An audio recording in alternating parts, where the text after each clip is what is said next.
Valeu. Olá, pessoal, agora vamos lá, né? Bom dia mais uma vez para vocês, bom dia para a galera que está em casa, nos assistindo aí, nessa mais uma parceria aí do CAV com o portal G1, beleza? Montando uma aulinha aqui para vocês, né? A nossa ideia esse ano foi pegar um tema bastante amplo, né? Cultura pela paz, que é um tema que dá um espectro muito grande de discussão para nós, né? Bom, me apresentar para vocês, alguns aqui eu não conheço, galera de casa que pode estar nos assistindo, né? Eu sou o Felipe, sou professor de Geografia do curso CAF, professor de Sociologia também. E aqui, na minha direita aqui... Bom dia a todos, meu nome é Lenilson, trabalho com História e também Filosofia. Prazer estar aqui discutindo esse tema tão pertinente, né? Diante de tudo que a gente está assistindo na televisão, tudo que tem acontecido pelo mundo. Eu acho que vai ser uma discussão legal, né? E muito válida para todos aí que estão nos acompanhando. Bom, sou Valdir, bom dia para todos vocês. Sou professor de redação, de português e de literatura aqui do CAV. E acho que vai ser bacana hoje porque a gente está com um tema bem interdisciplinar de verdade, né? A gente tem bastante diálogo, bastante contato. Acho que a gente vai ter uma aula bacana hoje. Beleza, então cabe a mim começar o tema, né? Então, cultura pela paz, e isso vem intrinsecamente ligado à questão da violência, obviamente.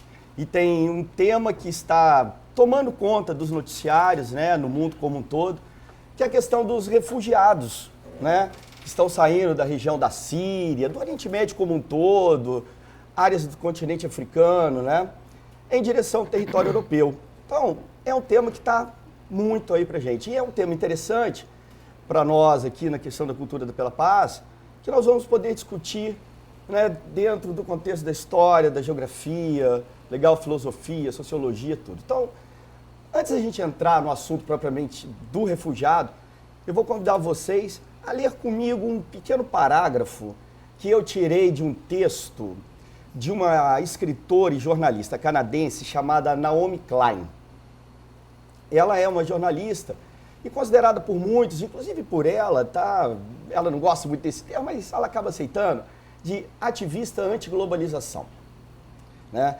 É um parágrafo que ela escreveu para um jornal canadense no ano 2000, beleza? E que ele é pertinente até o dia de hoje. Vamos dar uma olhada nele? Olha lá. De uma forma orwelliana, né, uma clara alusão a George Orwell, né? As corporações têm adotado inteiramente as linguagens dos direitos humanos, transportando cargas através de fronteiras, exigem tratamento igual e justo e cláusulas de não discriminação. Enquanto isso, os seres humanos são cada vez mais tratados como carga, sem direito algum. Se vocês se lembram, há pouco tempo atrás, em torno de 3 semanas atrás, um caminhão foi encontrado nas estradas da Áustria, com cerca de 17, né, acho que eram 17 corpos, né, pessoas mortas ali dentro, tentando atravessar a fronteira e entrar no território da Áustria e do território alemão, que é o objetivo principal, né? Então estamos muito preocupados hoje em dia com os acordos comerciais, né? Como que o comércio no mundo vamos ampliar o comércio, isso vai fazer o mundo avançar economicamente, socialmente, mas na verdade não é muito isso que a gente está fazendo, né? Estamos falando muito isso sobre a questão da carga e os seres humanos estão ficando aonde, né? Temos a questão da livre circulação na União Europeia? Temos, mas temos outras coisas importantes na União Europeia que a gente vai discutir daqui a pouquinho também. Vamos dar uma olhada em alguns slides que eu coloquei aqui para a gente fazer um contraponto em relação a ela, né? Vamos dar uma olhada. Então ela está dizendo, né, que as cargas têm maior flexibilidade de deslocamento. É uma verdade? É, né? É só a gente ver a quantidade de produtos produzidos em outros lugares do mundo que nós temos, o acesso fácil a isso. As barreiras comerciais caindo, legal? A OMC tentando jogar tudo isso para baixo, beleza? Então vamos dar uma olhada numa coisa, olha só. Muro de Berlim, né? Não é o primeiro muro na história, né, Lênin? Não é o primeiro muro na história, mas é um muro que ele era chamado de Muro da Vergonha. E cá entre nós era o Muro da Vergonha verdadeiramente, que impediu o deslocamento de pessoas por uma questão política e ideológica, né? Mais um muro né, uma cerca, né, verdadeiramente, de caráter político e ideológico, um resquício ainda da Guerra Fria, beleza? Então, olha só. temos aqui uma cerca, né, um muro, separando a cidade de Melilla, que é uma cidade espanhola, é um protetorado espanhol, dentro do território marroquino. E essa foto é bastante interessante, né? Pessoal ali, né, a galera lá, ó, do Marrocos querendo pular a cerca para atingir o território espanhol. E todo o aparato policial, né, a questão da repressão que o Leonilson vai falar depois com vocês, legal, já pronto para resolver o problema, né, que é uma situação bastante interessante. Mais uma imagem que eu acho que é muito legal, né, vou chamar de instalação, né, vou chamar de instalação ou grafite, né, de Melilla também, uma clara alusão à bandeira da União Europeia. E você sabe que a bandeira da União Europeia é azul com as estrelinhas, né, que foram trocadas aqui nesse painel pelo arame farpado, né. Quer ver que legal? Vamos chegar mais perto da imagem? Parecia um muro, né? São pessoas tentando entrar na União Europeia, né? A alusão que ele está fazendo, né? Como se diz hoje, né? A União Europeia está pagando suas fronteiras internas, mas está reforçando suas fronteiras externas. Felipe, Legal. é interessante a atualidade dessa imagem, né? Esse momento agora, cada vez mais pessoas tentando chegar até a Europa, né? Tentando compartilhar desse espaço prometido, né? De liberdade, de prosperidade. E é interessante também como que historicamente esses muros, essas grades, eles são erguidos ou baixados, né? De acordo com o contexto. Né? Então, em alguns contextos onde há uma expansão da economia, necessidade de mão de obra barata, os imigrantes são bem-vindos, né? Em contextos econômicos de crise e de desemprego, aí muitas vezes eles são apontados como os culpados, os responsabilizados e os muros são novamente erguidos para impedir essa circulação de pessoas. Né? E isso é legal, né? Temos mais, né? Os muros e as cercas construídas entre o México e os Estados Unidos, uma indagação legal, né? Por que não é chamado de Muro da Vergonha, né? Por que não é chamado de Muro da Vergonha quando aquele muro lá da Alemanha era? E legal, o Muro da Alemanha tinha que ser chamado de Muro da Vergonha sim, né? Lá em Berlim. E por que esse não? Né? Essa é uma indagação que fica aí pra gente, beleza? Outro, né? Uma outra conotação, uma conotação política muito forte aqui, da questão da tentativa de Israel impedir a formação de um Estado palestino na Cisjordânia, né? Apesar da justificativa de Sharon, lá em 2004, para a construção do muro ter sido, né, impedir ou dificultar os atentados terroristas produzidos pelos palestinos em áreas judaicas da Cisjordânia, é claro, é óbvio que esse muro está sendo construído isolando cada cidade palestina na Cisjordânia. E essa intenção é o quê? Dificultar a formação de um Estado soberano palestino na Cisjordânia. Legal? Tem muitos filmes que falam sobre isso, muito legais inclusive. Vamos seguindo, né? Vamos para a cerca atual, né? A mais falada, né? Mais falada, que são as cercas da Hungria, né? Levantadas agora, são mais de 170 quilômetros de cerca, levantados pelo governo húngaro, entre a Hungria e a Sérvia, mas já existe a possibilidade de construir também uma cerca, eles já tinham começado, entre a Hungria e a Romênia, o que torna a situação um problema, né? Porque é um muro entre países da União Europeia. Como é que fica isso? E a livre circulação de pessoas? É uma questão a se pensar também, beleza?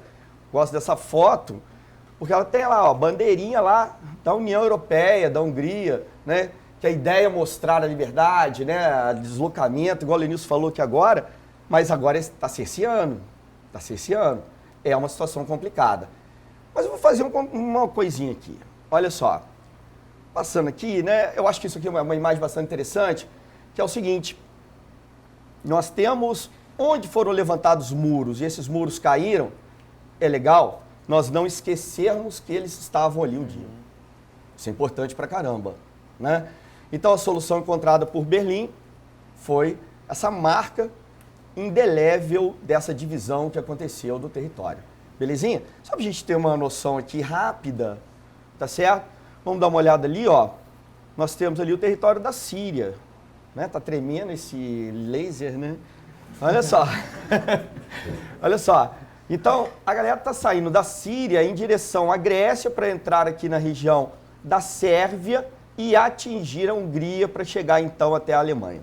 Legal? Temos aqui deslocamento também em direção da Líbia, em direção à Itália, tá certo? Do norte aqui da Líbia também em direção às ilhas gregas. Belezinha? Só para a gente ter uma noção espacial, ó. Síria está aqui, ó. Síria está aqui. Legal? Turquia é um dos países que mais tem recebido imigrantes, tá? Não está falada nos jornais, mas a Turquia foi o país que mais recebeu imigrantes, refugiados, né, melhor dizendo, ao longo desse ano. Então é uma questão também a se pensar, né? Não está na União Europeia, né? Não está na União Europeia. Mas vamos fazer o seguinte, dá uma olhada aqui. Tem um acordo chamado Acordo de Schengen. Vocês já devem ter visto, já devem ter ouvido falar. Ele é um acordo que ele ultrapassa a questão das fronteiras da União Europeia. Todos os países da União Europeia fazem parte do Acordo de Schengen? Não. Tem alguns que não fazem parte, como a Irlanda e o Reino Unido. E outros que fazem parte do Acordo de Schengen. Legal? Esse acordo ele versa sobre a questão da entrada de turistas, né, vistos de maneira geral para entrar no território, e fala sobre refugiados também. Então, a questão é a seguinte, você vai para a Europa, na hora que você pisar no primeiro país, né, do território europeu, que faz parte do Acordo de Schengen, aquele país se torna, digamos, responsável pela sua entrada. Beleza? Pela sua entrada e pela sua saída. Normalmente, todo mundo entra e sai pelo mesmo país, por uma questão mais de logística das empresas aéreas do que qualquer outra coisa. Mas quando você circula dentro da Europa, é como se você estivesse circulando dentro de um único país, dentro dos países que fazem parte do Acordo Schengen. Mas tem uma coisa, a questão de refugiados ele também fala sobre. Então, se refugiados entram no seu país, aquele primeiro país que ele pisar é o país responsável. Então, o que esses refugiados estão tentando fazer? Não pedir refúgio, né? Passar direto por dentro da Hungria para pedir refúgio dentro da Áustria, dentro da Alemanha e dentro da França, que são países de uma estrutura econômica mais forte que a estrutura húngara, por exemplo. Legal? Só que o acordo causa um mal-estar. Será que a Hungria passa realmente a ser o responsável direto? Não estou tentando tirar aqui, né, a vergonha das cercas da Hungria, não. Mas só mostrando que tem um outro lado também. São 10 mil pessoas, 7 mil pessoas, é uma coisa complicada. Para um governo, para um país pequeno e com uma estrutura econômica que vem crescendo apenas nos últimos 10 anos, em função de ter entrado na União Europeia e ter tido uma grande quantidade de injeção de capital. Então o Acordo Schengen, ele versa sobre isso. Então a cerca tem uma relação muito grande com isso, né? Você reforçar as fronteiras externas, e a Hungria é a fronteira externa, beleza? Então isso é uma questão bastante delicada, verdadeiramente, tá certo? Então, isso aí é um bate-bolazinho só para a gente entender um pouquinho o lado húngaro. Não justifica a cerca, tá? Por favor, não justifica. Nós temos que analisar a cerca muito pela questão dos direitos humanos, né? Você não tem mais de 500 mil pessoas tentando entrar nesse ano, já entrado nesse ano na Europa, por um capricho. Ah, eu quero melhorar, né? Eu quero ir para a Europa, quero morar na Europa. Não, não é nada disso, né? É risco de vida mesmo, é risco de vida mesmo. Legal? Uma coisa interessante, que é muito pouco debatida, é muito pouco falada nos jornais e sai na mídia, é qual é a causa, né? Isso aqui, né? Essa é uma aula que a gente está, né, fazendo aqui com vocês, com o objetivo de dar subsídio para você fazer a prova do Enem. A prova de ciências humanas, a prova de linguagens e, óbvio, a prova de redação, né? Então, qual é a causa disso, né? Nós temos uma desestruturação muito grande de países no interior do Oriente Médio e na África. Legal? Mas veja bem, vamos dar uma olhada em 2 pontos. A gente podia voltar lá na Conferência de Berlim, né? Sim. Mas não vamos tão longe. Vamos pegar o caso local, momentâneo. Invasão americana ao Iraque em 2003. Aquela história, né? De que os Estados Unidos... Aquela história que os Estados Unidos colocaram que o Iraque tinha armas de destruição em massa.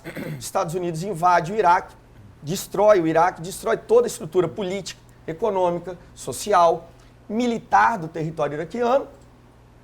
E isso é prato cheio para quê? Para extremistas, para fundamentalistas.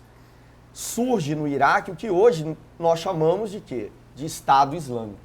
Um grupo que amedronta todo mundo, né? As grandes potências.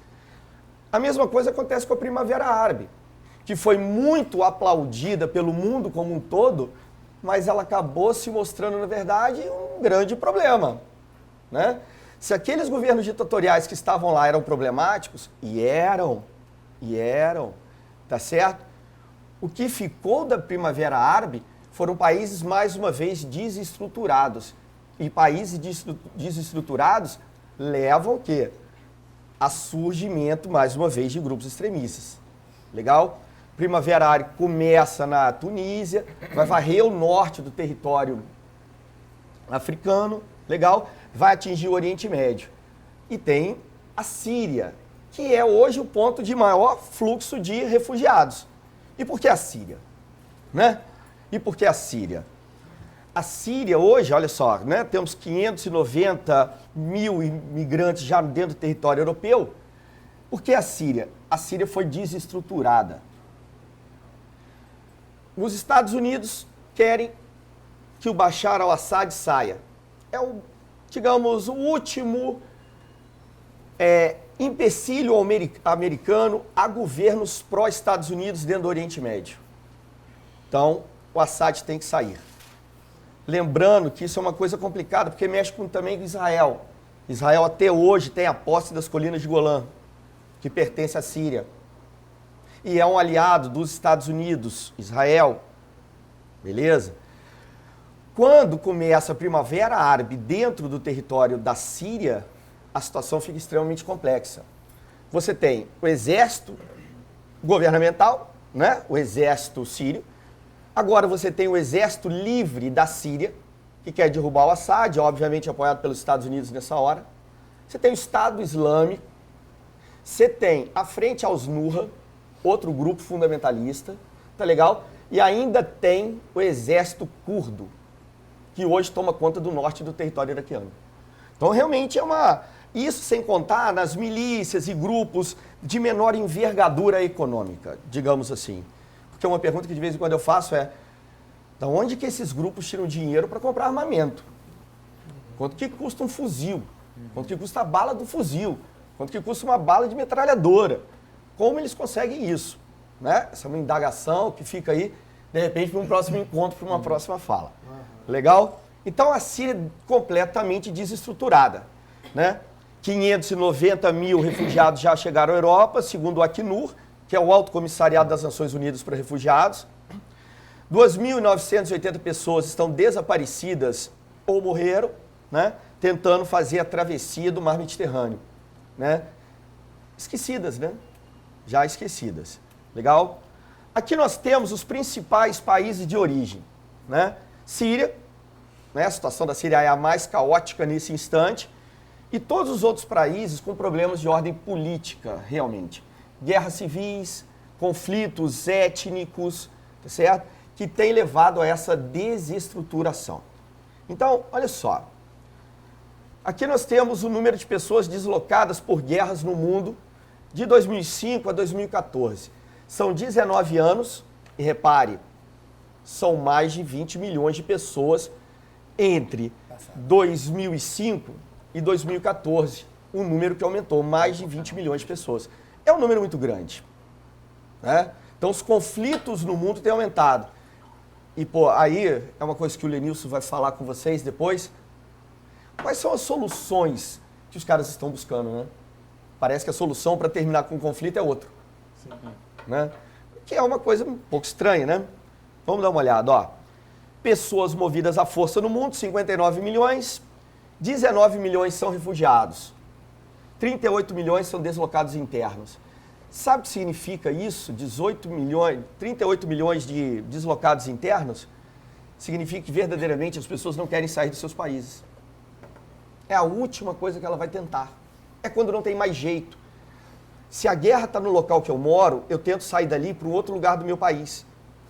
Então, essas cercas que estão sendo levantadas na Europa, e às vezes usando do argumento de que ali dentro podem ter terroristas, podem.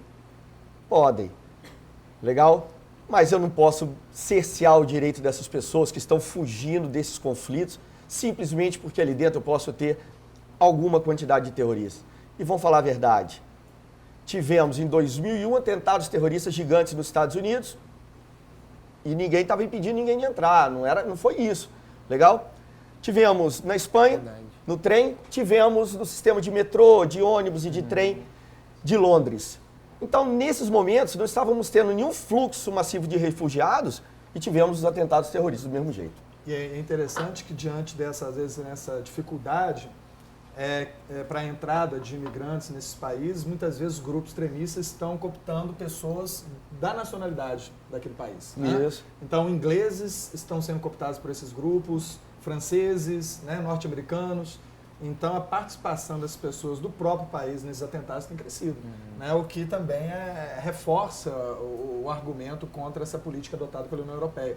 E quando você estava levantando as origens, né, desse problema migratório todo que nós estamos assistindo aí, fica essa corresponsabilidade também dos países europeus, né? Que tiveram uma intervenção ali dentro daquele processo da Primavera Árabe, seja apoiando diretamente, seja apoiando indiretamente, né? E agora simplesmente fecham suas fronteiras, né? Se negando a participar da solução, né? Da resolução desses problemas. A resolução tem sido ataques constantes, né?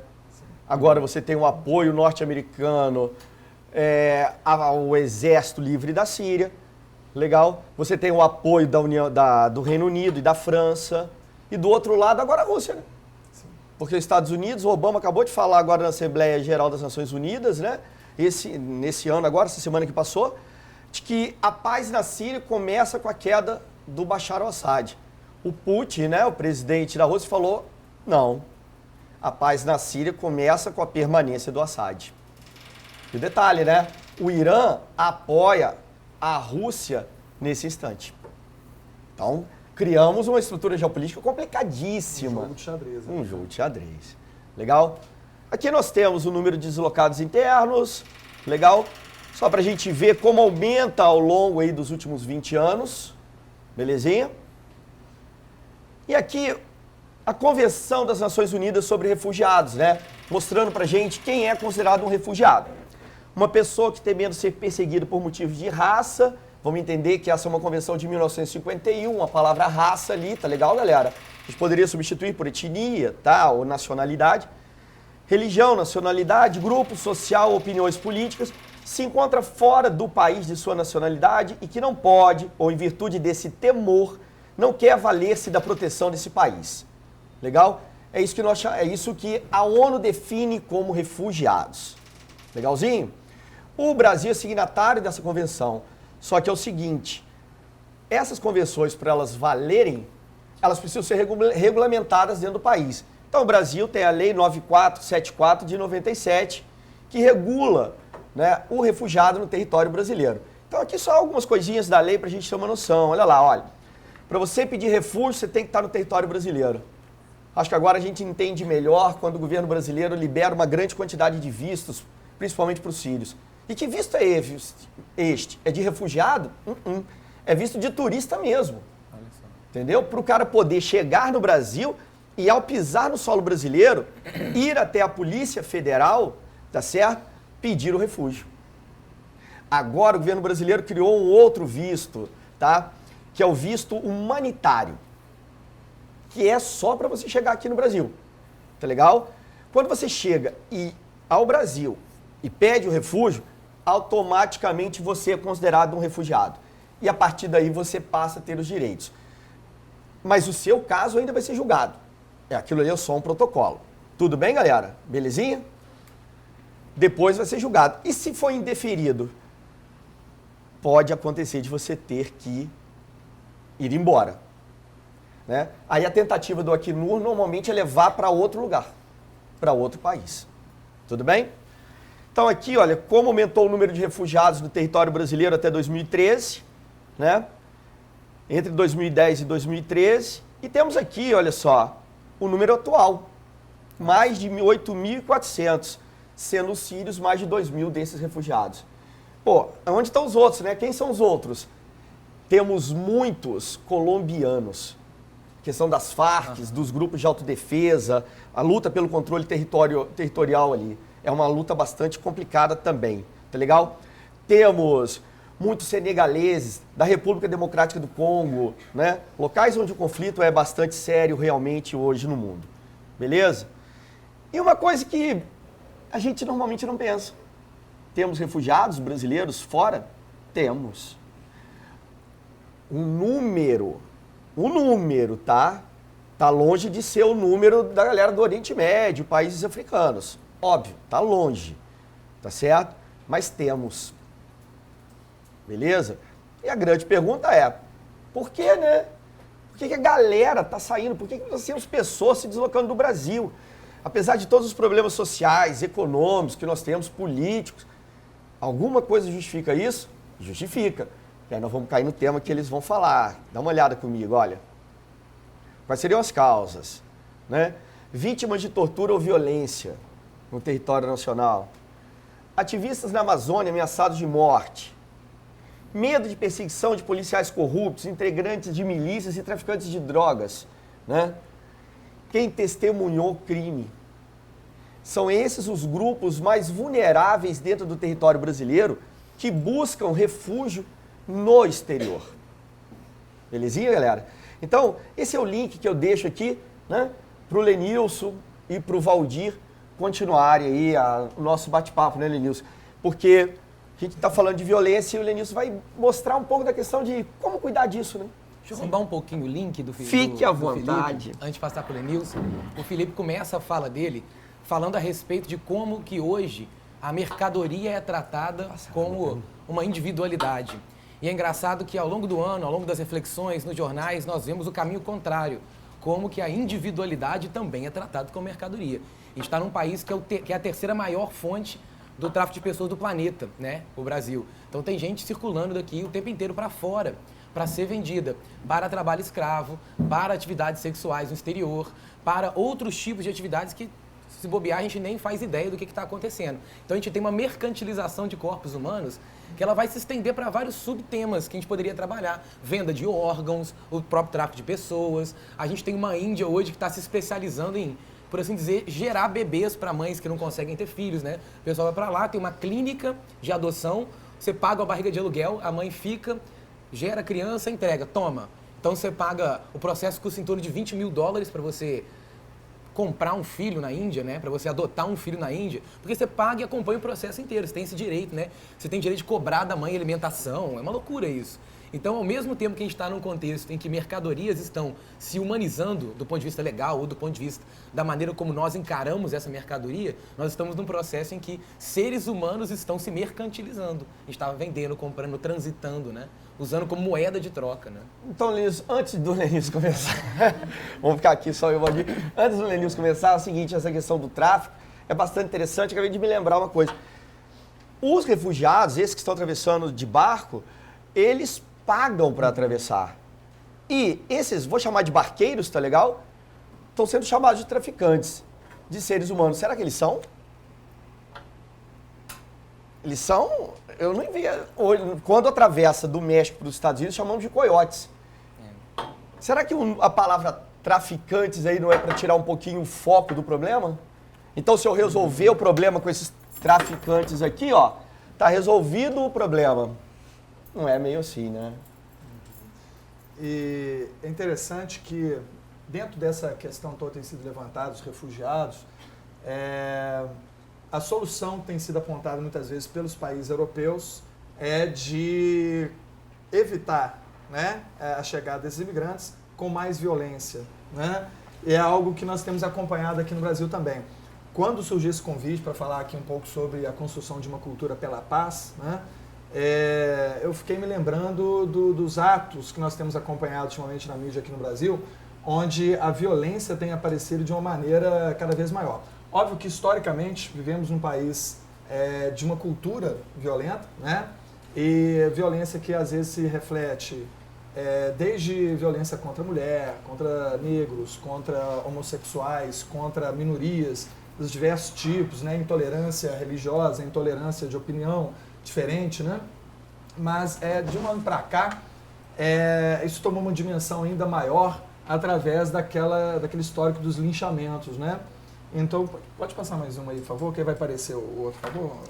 Isso, obrigado, pode deixar aí. Olha só, eu trouxe aquelas duas imagens para lembrar um pouco dessa política de linchamentos que começou aqui no Brasil no ano passado, né? Na verdade, sim, os linchamentos são históricos, né? Nós temos vários no Brasil, desde o período colonial, passando pelo Império, mas no ano passado ocorreu uma verdadeira onda, né, desses linchamentos, começando com o caso daquele menino que foi amarrado num poste lá no Rio de Janeiro, na Zona Sul, né, numa ação feita pelos chamados justiceiros, e que ganhou uma repercussão muito grande, né?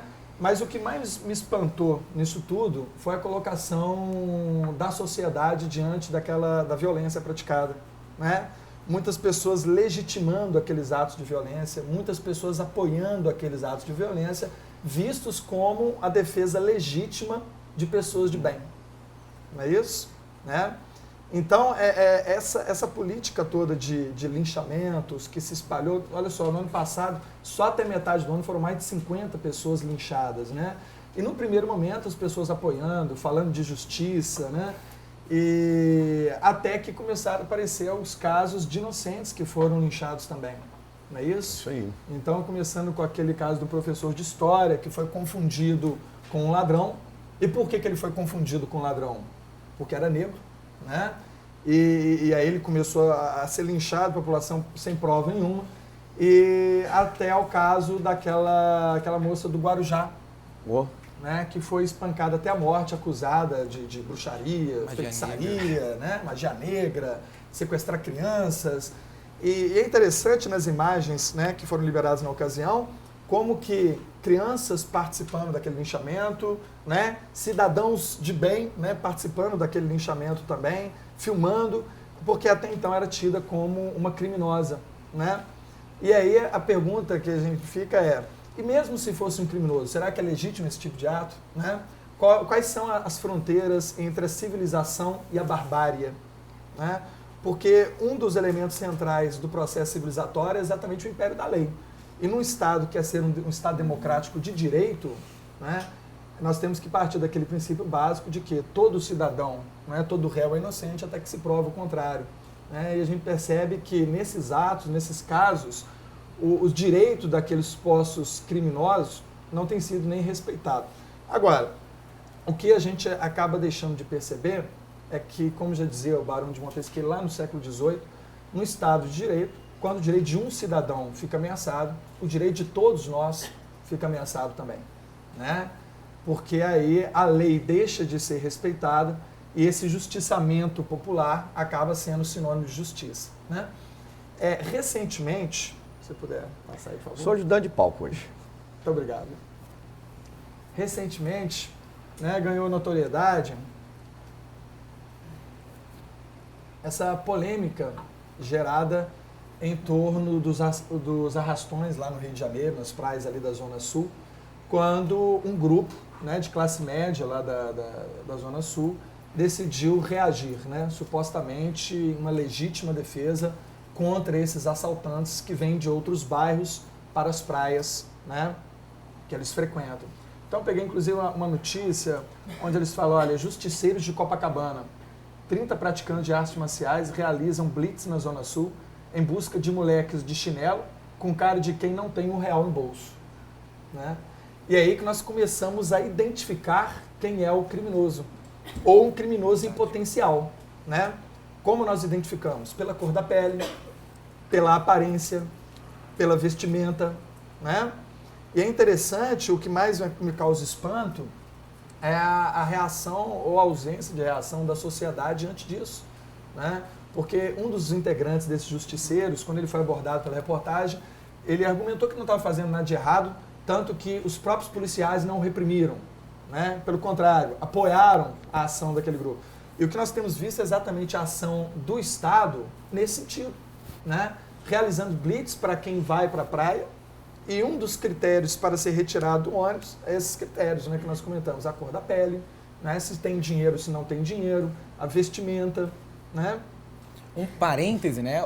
Não está no slide, mas acho que o diálogo é claro. Como a gente está falando de dificuldade de entrar nos lugares, o rolezinho partia exatamente do mesmo pressuposto preconceituoso para saber quem que você ia revistar ou quem que você ia deixar ou não entrar no shopping, né? Se entro eu num shopping, o pessoal vai olhar e fala assim, que bom, um consumidor que vai fazer dinheiro para etc, etc. Entra um jovem negro, entra um jovem com as roupas estereotipadas, dentro que o preconceito configura como alguém que poderia vir a delinquir de alguma maneira, eles param, querem revistar, querem impedir de entrar. E a justiça concedeu liminares para vários shoppings permitiu o direito de eles barrarem a entrada de algumas pessoas. Então, eu tenho um Estado de Direito que oferece o direito de uma grande empresa, né, são várias empresas, na verdade, no shopping, né, de um grande conjunto de empresas de simplesmente barrar a entrada de pessoas a partir de critérios que são critérios absolutamente inválidos para definir se você vai culpar alguém ou não. A presunção de inocência, que todo mundo é culpado até que se prove o contrário, está abolida, né? Agora eu tenho uma presunção de culpa, aquele ali tem cara de que pode cometer um crime, e eu paro a partir daí. Sim. Interessante, a gente volta, né, essa ideia da presunção do crime a partir do estereótipo que é criado pela cor da pele, vestimenta e tal. Parece que nós estamos voltando lá no século XIX, né, quando o Dr. Lombroso, né, começou a criar aquela ciência de identificar um criminoso a partir das características físicas, né, do indivíduo. E agora nós incorporamos esse discurso às características físicas e sociais, né, daqueles indivíduos que são criminosos em potencial. E aí nós vamos criando essas barreiras, né? Assim como a União Europeia vai erguendo essas cercas, esses muros, nós vamos criando também esses muros sociais, cerceando a circulação dessas pessoas. E aí, voltando àquela relação que você estava dizendo, de combater a violência, ou tentar combater a violência com mais violência, né? Essa é a relação que eu queria puxar aqui, né? Se nós queremos construir uma cultura de paz, como nós estamos lidando com a violência que está na nossa sociedade? Ao que parece, historicamente, nós estamos combatendo com mais violência, não é isso? E aí, quando nós encontramos esses grupos que querem frequentar os mesmos espaços, nós vamos criando os nichos, né? De quem pode frequentar a Zona Sul, quem não pode frequentar a Zona Sul, quem pode circular de ônibus, quem não pode circular de ônibus, não é? Se eu puder passar, por favor. Aí eu peguei... Pode passar mais um, por favor. Isso. Eu peguei esses dados aí de uma matéria que eu achei bem interessante, porque muitas vezes nós ouvimos, né, e damos vozes aí aos justiceiros lá da Zona Sul, que tentam ali defender o seu território, se defender contra assaltos, né, e se proteger da suposta violência. Também ouvindo aqui aqueles que participam desses arrastões, que são grupos que se autodenominam de coretos, né, ou seja, que saem dos seus bairros, dos morros e tal, para assaltar nas praias e depois voltar para suas casas. Então eu peguei, olha só, a frase de um menino, o Eduardo, que foi entrevistado pela Folha de São Paulo e que faz parte de um dos coretos do Jacaré, né, que foi responsável por um dos arrastões que deu início a toda essa polêmica lá na Zona Sul. Então ele respondendo por que ele participa disso, ele disse, olha, roubo porque dá raiva. A gente também quer ter tênis, blusa, celular, né? E aí tem um perfil também, olha só, de um rapaz que também, não, puxa mesmo, que participa desses arrastões, né? Olha só, ele coloca uma foto com uma blusa de marca, né? Cordões de ouro, onde ele mesmo diz que foram roubados na praia e tal, né? E coloca em cima, enquanto não houver justiça para os pobres, não haverá paz para os ricos. Né? Eu trago de novo aquela reflexão. Como nós estamos combatendo a violência? Cerceando e impedindo. E quais são as raízes dessa violência? Quais são as causas dessa violência? Nas falas das pessoas, né, que são ali protagonistas nesse processo, nós podemos ver. Vivemos numa sociedade consumista, capitalista, que cada vez mais alimenta a ideia do ser é igual a ter, né, que relaciona sucesso pessoal a sucesso material, mas ao mesmo tempo nós criamos impasses, né? Nós criamos cercas para que as pessoas tenham acesso a esses bens, a serviços, né? Que elas desejam ter, mas não têm como possuir, né? Daí a solução encontrada, o roubo, né? A violência e parece que nós vamos alimentando cada vez mais essa roda. Não é isso? A desigualdade social é a mãe disso tudo, né? Exatamente. Não adianta eu combater de forma uma violência através de uma outra violência. essa violência está diretamente associada à questão da desigualdade social, que é gritante, é visível dentro do território brasileiro. O dia que eu conseguir diminuir um pouco essa desigualdade social, eu vou avançar muito nessa questão da violência no território nacional. Né? Sim. Só comentar uma coisa também, é engraçado, né? Sem querer, a gente acabou tocando em 2 campanhas da fraternidade recentes. Uma que foi o tráfico humano, né? O tráfico de pessoas, e agora um pouquinho mais antiga, eu lembro que o slogan era "A paz é fruto da justiça", ou seja, sem uma justiça social, paz é fruto da justiça social. Sem uma justiça social, eu não tenho como ter paz porque eu vou criar pressões e problemas internos. Então, é legal que a gente acaba sem querer entrar nesse diálogo. Mas dentro da ostentação, eu lembrei de um psicanalista brasileiro que ele chama Joel Birman. Ele tem uma frase que é o seguinte: no passado, as pessoas eram reconhecidas pelo que elas sabiam. Então, você queria ser intelectual para as pessoas olharem e falar, depois você passou a ser reconhecido pelo que você tem. Na opinião dele, hoje a gente é reconhecido por aquilo que a gente finge ter, parece ter. Então não importa o que tem na minha casa. O que importa é o que tem na foto que eu botei no Facebook e parece meu. O que importa é a foto que eu tirei com um carro que não é meu, mas eu estou encostado nele e saiu no Facebook. Então eu pareço o que eu tenho. A ostentação mesmo da nulidade, né? Aquela ostentação do vazio. Mas parece que eu estou naquela, né? Parece que eu estou feliz, parece que eu estou endinheirado. Sim, o esvaziamento do ser, né? O que? Desculpa, mas o que é engraçado porque, olha que faz um processo que é cíclico. Eu tenho várias pessoas que fingem que têm, que possuem, que são, que podem. Eu tenho um monte de gente que cria Instagrams de fitness, que cria Instagram de dinheiro, que cria Instagram de ostentação. E todos nós entramos nesse mundo e pensamos, olha, é possível. Mas eu não tenho, é possível, mas eu não sou capaz. Gera uma frustração profunda que cria um movimento de eu tentar alcançar aquilo. E para um jovem que ele não vê mecanismos quaisquer de realmente alcançar isso pelos meios habituais, ele sente raiva. E aí a gente volta no que o Lenilson está apontando agora. Exatamente essa é a minha análise, meu ponto de vista, fugindo um pouco daquele determinismo socioeconômico, Lógico. né? Não é bem a questão da falta de dinheiro que levaria ao crime. Não. Mas sim uma questão de valores que formam uma visão de mundo e que legitima a ação violenta. Isso aí. Né? Então, quando eu crio essa expectativa do possuir, né? Eu exijo esse possuir para que ele se insira na sociedade, né? Para que ele realmente se torne um ser, que ele tenha respeito entre as pessoas. Né? Como eu vou buscar isso? Através dos valores que orientam as minhas ações. Numa sociedade que alimenta a violência, essa violência acaba orientando também a minha ação na busca por esses bens que vão integrar, né, a minha identidade diante da sociedade. Né? E aí, veja bem, para tentar resolver esses problemas, nós resolvemos com mais violência. Seja através da polícia, seja através da ação direta. Né? E o que alguns dados têm demonstrado, olha só, eu peguei essa imagem aí, né, do site do G1, que vem mostrando que a confiança dos brasileiros na polícia e no poder judiciário é muito pequena, né? Olha só, ali, obrigado, Felipe, tá assistente aí, não, por polícia, favor, se puder. Isso, a polícia, ali, olha, com apenas 31%, né, da confiança da população, e o judiciário com 29%, né, do grau de confiança da população. Então, olha só, aqui a gente já tem um primeiro problema, né? Se eu acredito na repressão como meio de resolução da violência, dos meus problemas, né, eu não posso contar com a polícia. Essa é a visão da maior parte dos brasileiros. Né? Eu não posso contar com o poder judiciário. Tá certo? Isso me leva ao quê? A ação direta. Tá certo?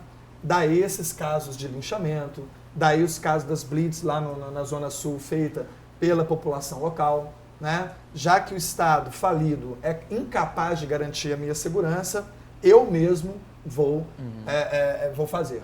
Né? E aí a gente acaba, novamente, alimentando essa roda. Puder, por favor? Olha só. Isso tudo, gente, nos leva a crer que dentro da sociedade brasileira ainda prevalece uma visão hobbesiana do Estado. Né? Thomas Hobbes, pensador inglês do século XVII, ele acreditava que o ser humano possui uma natureza má, né? Individualista, egoísta, e que esse egoísmo, esse individualismo humano leva à violência.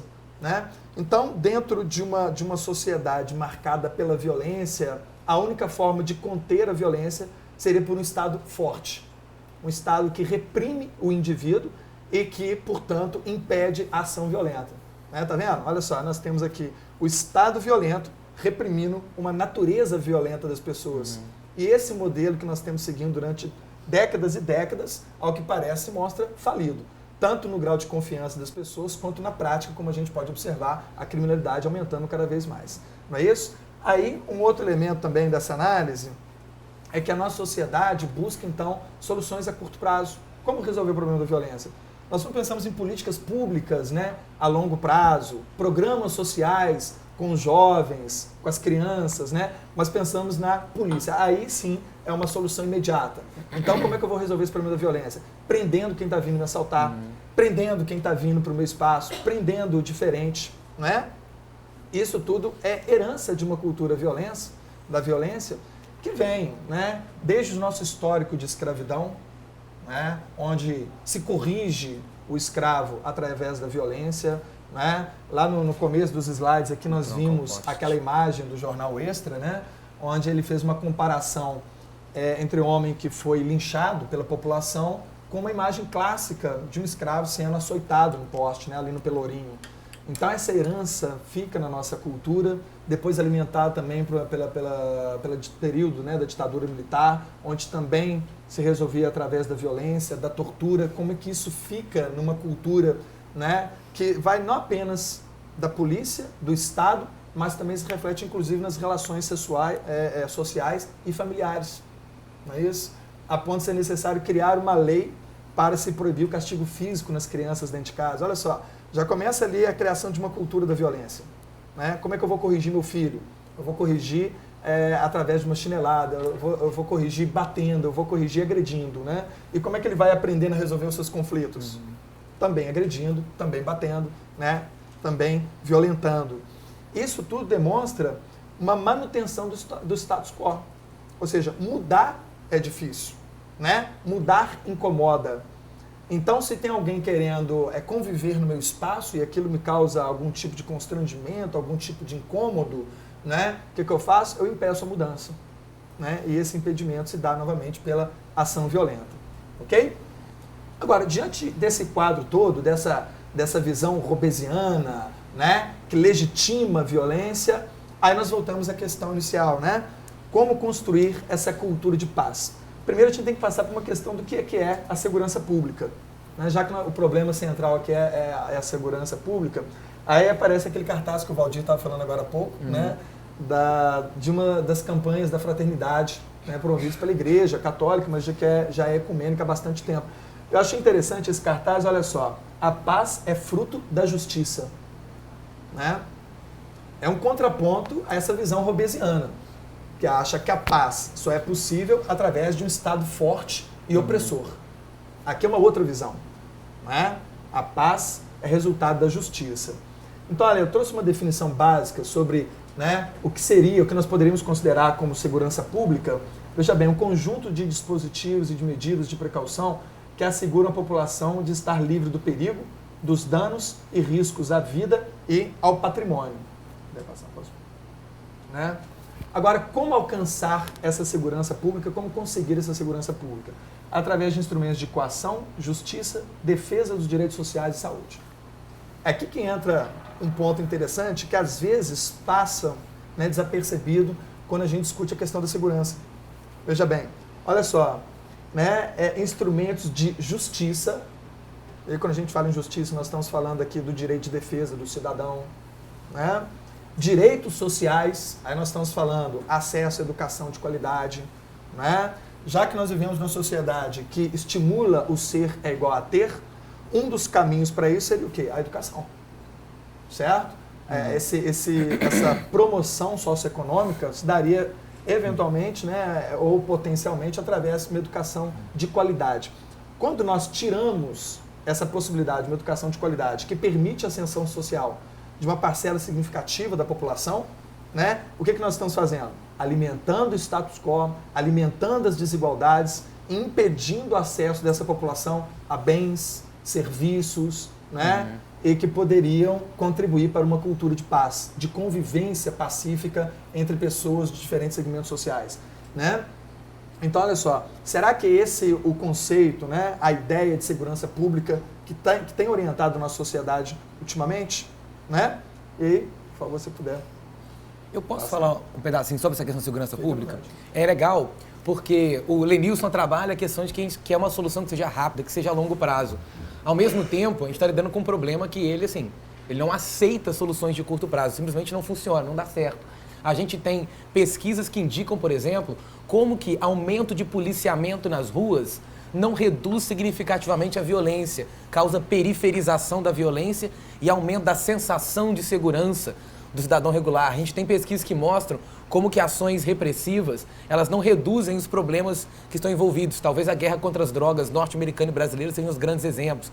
E nós temos pesquisas, em especial pensando no Japão, início do século XX, 1912, 1915, do nascimento da polícia comunitária, que é um mecanismo policial, não de coerção e de repressão inicialmente, mas de aproximação da sociedade. Assim como seria a ideia teórica do PSF, do Programa de Saúde da Família, eu tenho um posto policial em cada lugar, os policiais conhecem a comunidade, se aproximam da comunidade, e esse policial é capaz de intervir quando ele vê alguma movimentação em que a droga está começando a chegar. Opa, peraí, o que está acontecendo? Ele está ali na comunidade, conhece todos, todos o conhecem, eu crio vínculos de proteção interna e eu crio proximidade. Isso acabou, assim, com os níveis de criminalidade no Japão de forma assustadora. E a polícia comunitária foi adotada por pouquíssimos países depois. É algo que a gente discute muito pouco no Brasil. E seria um mecanismo que garante essa proximidade. O Estado diz, estou junto e não estou coagindo, né? E que está longe do que a gente faz hoje, né? Exatamente. Uma marca das relações entre o cidadão, né, ou a população e o Estado no Brasil é o da repressão, né? Muitas vezes, quando que o brasileiro sente a presença do Estado? É através de ações violentas, através de ações de repressão. As UPPs talvez tivessem essa ideia, né, inicial da questão da polícia comunitária, né? Mas numa dinâmica tão violenta que já existia ali, ela acaba se perdendo. E aí você cita um exemplo que acho que tem tudo a ver com o que a gente tem comentado aqui, é como que as UPPs, se por um lado poderiam permitir essa ideia, né, da polícia comunitária, da aproximação e tal, e a gente percebia que esse era um discurso muito forte, né? No contexto da instalação das UPPs, mas essa cultura da violência que já era típica, né, tanto das instituições do Estado quanto entre a população, dificulta. Essa aproximação entre as autoridades policiais e os cidadãos, a população, enfim, né, dificultando inclusive o sucesso das UPPs. Talvez numa comunidade menor ela até funcione, né? Como funcionou no Morro da Orla Marta, no Vidigal, mas quando você passa por uma comunidade maior, a situação fica fora de controle, né? Porque a própria ideia da polícia comunitária não é feita para comunidades muito grandes. Como nós temos comunidades enormes no Brasil, é difícil aplicar, inclusive. Exatamente, porque parte do princípio da proximidade. Exato. É isso? Pode passar ele todo, por favor. Olha só, gente, então, dentro dessa linha de pensamento, né, desse diagnóstico de que temos uma cultura de violência, uma cultura que tenta combater a violência com mais violência, e pelos resultados históricos que nós temos acompanhado, isso não tem sido a solução adequada, né? Até pelo contrário, tá? Então, uma das ideias centrais de como construir uma cultura de paz seria buscar o entendimento da natureza dos conflitos, né? Ou seja, quando a gente pega desde a fala do Felipe, lá no começo, né, falando sobre os imigrantes, né, os refugiados, melhor dizendo, que estão tentando chegar até a Europa, estão tentando entrar na Europa, né? O que se busca é o quê? Barrar a entrada deles, né? Mas será que se busca uma compreensão do porquê? Por que eles estão vindo para cá? Como nós vamos resolver o problema, né? Há uma cultura de tentar se combater a consequência, o efeito, e não a origem, a causa desses problemas. Nós temos esse mesmo tipo de pensamento, essa mesma lógica nas questões da violência aqui no Brasil, né? Ou seja, por que está ocorrendo o conflito, né? Porque construir uma cultura de paz não é negar o conflito, porque o conflito faz parte do convívio humano, da natureza humana, né? Nós temos conflito dentro de casa, nós temos conflito na escola, nós temos conflitos nas nossas relações sociais. A questão é tentar compreender a natureza, né? A origem desses conflitos e propor espaços de diálogo para a resolução desses conflitos, né? Então, de vez eu tentar simplesmente reprimir, achando que assim eu estou combatendo as causas daquele conflito, daquela violência, não, eu vou buscar então espaços para o diálogo, vou dar voz para o outro, né? E valorizar a diversidade. Agora, para isso, você está disposto a este diálogo, né? E aí que eu gostaria, se puder passar, por favor, de fechar aqui um pouco as contribuições do pensador alemão, que é o Jürgen Habermas. O Habermas ele vai fazer uma proposta do uso da razão comunicativa como meio de resolução dos conflitos entre as pessoas, grupos sociais. Né? O que seria essa razão comunicativa? É uma razão que busca o entendimento do outro através de um diálogo baseado em argumentos coerentes, né? E critérios de validação. O que seriam esses critérios de validação? Numa sociedade que quer ser democrática, né, esse critério de validação do diálogo partiria do diálogo entre iguais. Agora veja bem, quando eu falo diálogo entre iguais, não pessoas que pensam do mesmo jeito ou que são do mesmo grupo social, porque na verdade a ideia é exatamente buscar o outro, né, o diferente, mas iguais em direitos. No direito de falar, no direito de ser respeitado, no direito de se posicionar diante daquela situação. Né? Então, como nós poderíamos possibilitar esses diálogos entre grupos diferentes, ouvir o outro, né? E buscar principalmente compreender o outro. Aí nós poderíamos, o Valdir falou agora há pouco, da polícia comunitária, né? Onde você aproxima o cidadão da autoridade policial para que ele saiba por que está acontecendo a violência, qual é a causa daquela violência, né? Isso já começa em casa, como a gente estava comentando, né? Onde muitas vezes a cultura da violência é alimentada. E poderíamos substituir, então, pelo diálogo entre as pessoas da família, na busca da resolução dos seus problemas, né? Nas escolas também, onde muitas vezes... É engraçado que nas escolas nós vemos, assim, na minha opinião, dois extremos, né? Ou é a ausência quase completa de normas que sejam respeitadas pelos indivíduos, né? Muitas vezes impossibilitando o próprio trabalho do educador, ou às vezes normas muito rígidas que não dão voz, né, aos alunos, aos professores, ou seja, os sujeitos que estão envolvidos naquele conflito. Né? Associações de bairro, ou seja, onde as pessoas se encontram, onde as pessoas buscam esse diálogo. Então, essa seria uma proposta para a construção de uma cultura de paz. Né? Buscar o entendimento do outro, a resolução dos conflitos e não simplesmente abafar os conflitos através da violência. Né? E é aí que eu passo aqui para o Valdir, para dar continuidade, né, de que modo nós poderemos, né, construir através do diálogo, né, através do convívio pacífico, essa cultura de paz. É bacana que diálogo tem a ver com palavra, né? A gente usa a linguagem para conseguir dialogar. E é legal porque, assim, de certa maneira, a gente tem aqui nessa mesa hoje a filosofia, sociologia, geografia, história e o professor da redação, que é aquele que deveria pegar os conhecimentos e articular, mas não necessariamente é o especialista nas áreas. O que eu vou fazer hoje, na realidade, é parar um pouco com linguagem, a gente vai trabalhar com discurso. Porque a nossa tendência é acreditar que a violência está ligada com aspectos que são físicos, aspectos que são causar um dano a outra pessoa que vai, de certo modo, fazer com que seu corpo tenha alguma variação. Né? Eu vou causar um problema para o corpo dela, eu vou te impedir de entrar. Impedindo de entrar, eu estou possivelmente aumentando o potencial da sua morte, da sua doença, da sua deteriorização física. De modo geral, a gente tende a lidar com a violência a partir do ponto de vista da violência física. O que a gente vai trabalhar hoje com um pouquinho mais de cuidado é a violência simbólica. Pode passar, mas até o final do slide, por favor. Fechou. O que é a violência simbólica? É uma forma de coação que se apoia no reconhecimento de uma imposição. Como assim no reconhecimento de uma imposição? Eu posso criar uma determinada imposição sobre a roupa que as pessoas deveriam usar porque é mais correto. Pode dizer, não, porque quem não usa chapéu é um grande idiota, porque chapéu hoje em dia é a melhor coisa que se pode utilizar. A partir do momento que eu falo isso pode simplesmente morrer, mas isso pode ser interiorizado por vocês, especialmente se eu possuir algum tipo de poder que legitime que a minha fala seja levada em consideração por vocês.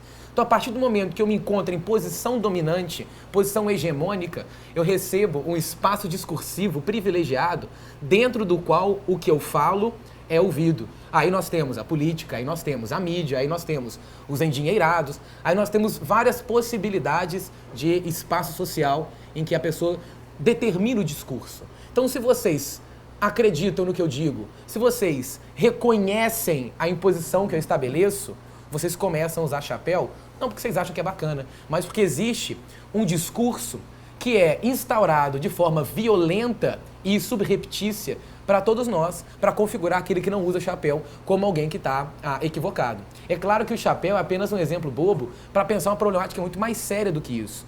Continua na discussão com a gente, ó. Ela se funda, essa violência simbólica, na fabricação contínua de crenças no processo de socialização. A gente vai ver exemplos pontuais dessa violência simbólica, mas vai vendo comigo como que a gente percebe que isso acontece o tempo inteiro. Ao longo dos anos, ao longo dos dias, eu vou fabricando crenças, eu vou repetindo coisas, eu vou trazendo frases à tona, fazendo pequenas piadas. E aí é engraçado que a gente retoma a discussão do politicamente correto, né? Será que ele tem algum valor? Será que o politicamente incorreto não tem algum valor reafirmando crenças, reafirmando imposições, relegitimando ideias que criam uma violência simbólica, que instauram na mentalidade, que instauram no ambiente, que instauram na nossa percepção de realidade o que é certo e o que é errado, sem efetivamente configurar liberdade de escolha? Porque nos privar de liberdade, evidentemente, é uma violência.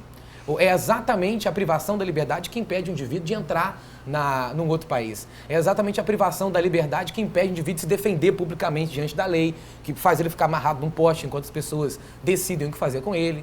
Então, de certo modo, eu privo uma liberdade de escolha, evidentemente não de forma taxativa, ó, acabou a liberdade de escolha. Não, eu ofereço calmamente como se fosse a melhor opção.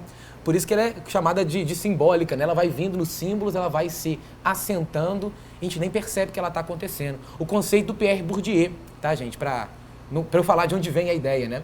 Aí continua, essas crenças induzem o indivíduo a se posicionar no espaço social, seguindo critérios de um dado discurso. Eu falei que quem não usa chapéu é bobo. Aí todo mundo fala, tem que usar chapéu. Começa a vir com chapéu, começa a vir com chapéu. Um dia, o Valdir, o Lenilson, o Felipe chegam aqui, senta, cada um com aquele chapéu de pescador, né? Aquele chapéu que um sassazinho. Ó, esse chapéu aqui é o melhor que tem. Aí você começa a olhar, pô, eu tenho um chapéu de pescador, eu tenho um chapéu de pescador. Você começa a oprimir as pessoas que não têm. Pô, o chapéu de pescador é melhor. Olha esse chapéu, né? Esse chapéu de Chaves, que bobeira. Olha esse bonezinho, que bobeira. O negócio é o chapéu de pescador. A fabricação é contínua e o tempo inteiro a violência simbólica se modifica. A quem serve a violência simbólica? Eu deixo guardado, né? Porque a violência simbólica serve a tanta gente e atrapalha a tanta gente. E o mais engraçado é que muitas vezes nós reproduzimos a violência simbólica de modo que nós somos aqueles mais atingidos negativamente pelos efeitos funestos que ela é capaz de causar. Para acabar ali esse slide, isso induz o indivíduo a se enxergar e avaliar o mundo de acordo com esses critérios e padrões. Aqui está o momento mais cruel dessa violência simbólica. Porque, além de eu criar um preconceito social, um estereótipo social, uma visão social, essa violência é capaz de fazer o próprio indivíduo encarar-se como alguém inferior, incapaz ou qualquer que seja a característica que esse discurso dominante está impondo na sua configuração. Ok? E só um minutinho. Até dois. É interessante como que dentro do que nós estávamos comentando, daqueles conflitos no Rio de Janeiro e a fala daqueles que participam do coreto, né? Essa violência simbólica, ela se expressa naqueles discursos, Com né? certeza. Você lembra a fala daquele menino de apenas 12 anos que participa de um coreto, né? Nós também queremos ter celular, né? Camisa de marca, né? Nós queremos ter essas coisas que fazem com que os outros sejam bacanas, né? Que transmitem o quê? Sucesso, né? Que transmitem uma questão de realização. Né? Então, quando muitas vezes eu não tenho acesso, aí usa a violência. E eu volto, não é bem uma questão econômica, né? E o Bourdieu ele vai exatamente por isso, não é um determinismo econômico, mas uma questão cultural, de uma visão de mundo. Né? Quando eu tenho um conflito de impedimento entre aquilo que eu quero ter e eu não tenho, como eu vou buscar a solução para isso? Através de valores que foram reiterados na minha formação, valores da violência, não do diálogo, não do entendimento, né? Porque na abertura de um espaço para o diálogo, eu poderia questionar por que quem usa tal chapéu é bacana e quem não tem não é. Exatamente. Né? Quando eu fecho para o diálogo, não tem essa possibilidade do questionamento. Exatamente, perfeito. Pode mais um cadinho pra gente? Eu começo com o bullying, só pra gente entender melhor que não é uma violência simbólica. O bullying, quando a gente define as violências, o bullying a gente configura como violência psicológica, que é aquela que tem o objetivo de humilhar, ofender, ameaçar, intimidar uma pessoa através, seja da agressão física, seja da agressão verbal ou psicológica.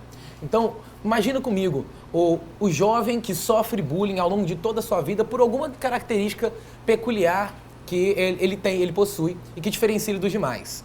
A tendência desse jovem, é claro que estou falando de adolescência, né, é interiorizar a percepção dos outros sobre si mesmo e passar a se referir a si e a compreender e enxergar a si mesmo através dos olhos que todo mundo olha.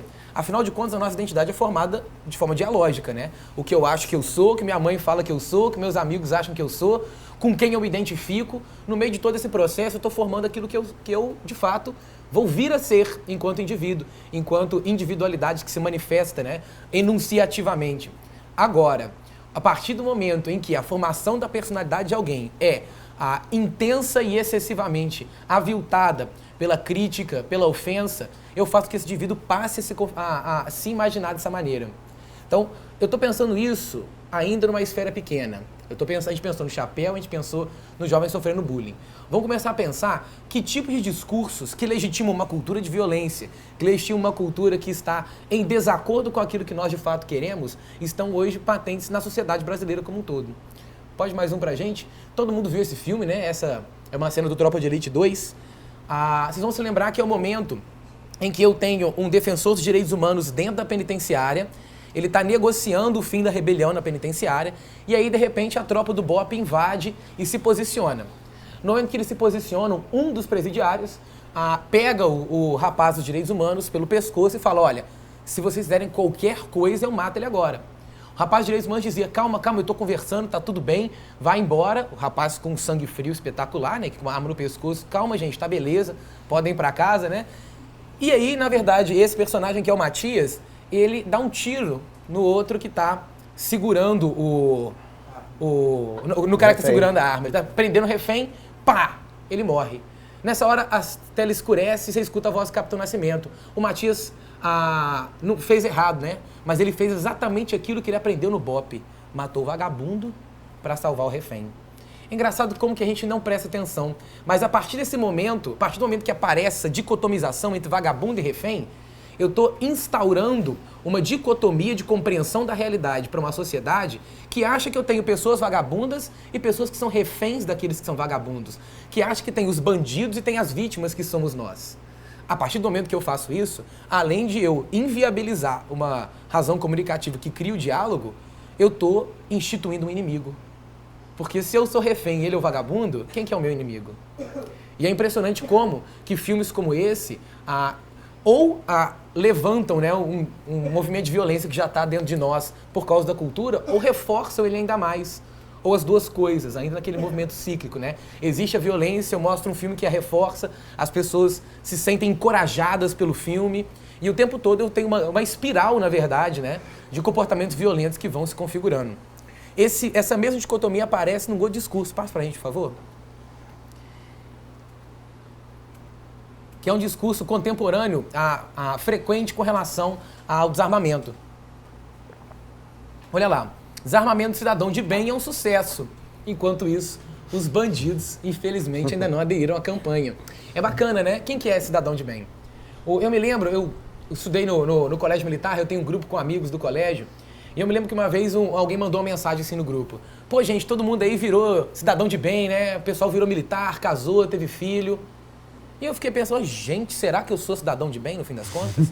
Porque quando a pessoa fala isso, ela instaura pressupostos de qual é a maneira como nós deveríamos encarar um cidadão de bem. Que pressupostos são esses? Com emprego estabilizado, com família. Peraí, se esse é o cidadão de bem, tudo que não é isso pode ser configurado como cidadão de bem? Agora, esse é o pressuposto de um indivíduo que diz, será que todos nós, se a gente pensa cidadão de bem, a gente compartilha do mesmo pressuposto? É uma categoria totalmente imóvel. E se ela é totalmente imóvel, olha como é que ela é cruel. Ela é cruel porque você pode se sentir adequado a ela na hora que você quiser. E na hora que você se sente adequado a ela, você coloca o outro, o bandido, o que não é o cidadão de bem, na postura daquele contra quem você vai argumentar. O embate entre o cidadão de bem e o outro. Então, peraí. Quem recebeu o poder discursivo, quem recebeu o poder social de definir esse é um cidadão de bem, esse não é um cidadão de bem? A quem foi conferido essa capacidade? Quem de nós permitiu isso? A gente não enxerga. É por isso que a violência simbólica ela é tão difícil de combater, porque ela está instaurada, ela está acontecendo e nós não conseguimos encontrar de onde ela vem. Ela vai se sedimentando ao longo das eras e ela sempre serve ao discurso dominante, ela sempre serve para segurar o poder e impedir que haja problemas na gestão desse poder. Valdir, e é interessante como é que esse discurso, né, essa criação da dicotomia entre quem é o cidadão de bem e quem não é o cidadão de bem, acaba levando muitas das vezes a perda de direitos, né? De alguns, eu estou pensando aqui naquela política de linchamentos que nós estávamos comentando agora há pouco, né? Se eu identifico o outro como o bandido, que não é cidadão de bem, então ele não tem direito a nada. Então nós vamos linchar, nós vamos bater, nós vamos espancar, vamos amarrar num poste, né? Agora, o perigo que às vezes as pessoas não percebem é que todos nós podemos deixar de ser cidadãos de bem de uma hora para outra. Qualquer instante. Né? Exatamente. Porque todos nós somos criminosos em potencial, não é isso? Porque a qualquer momento nós podemos ser confundidos com alguém. Foi o caso daquela mulher no Guarujá. No Guarujá. Né? Que ela foi confundida e aí cria esse discurso que ela não é uma cidadã de bem, por isso nós podemos, né, transgredir os seus direitos, nós podemos bater, nós podemos espancar. E eu estou lembrando um caso recente em termos, há poucos anos atrás, acho que foi em Andrelândia, se eu estou bem lembrado, um pai que foi acusado de estuprar a filha, não foi isso? Né? E aí o caso criou uma polêmica imensa, óbvio que aquilo causa uma revolta naqueles que são os cidadãos de bem. Como assim ele estupra a própria filha? Né? E ele foi preso e assinou uma confissão de culpa.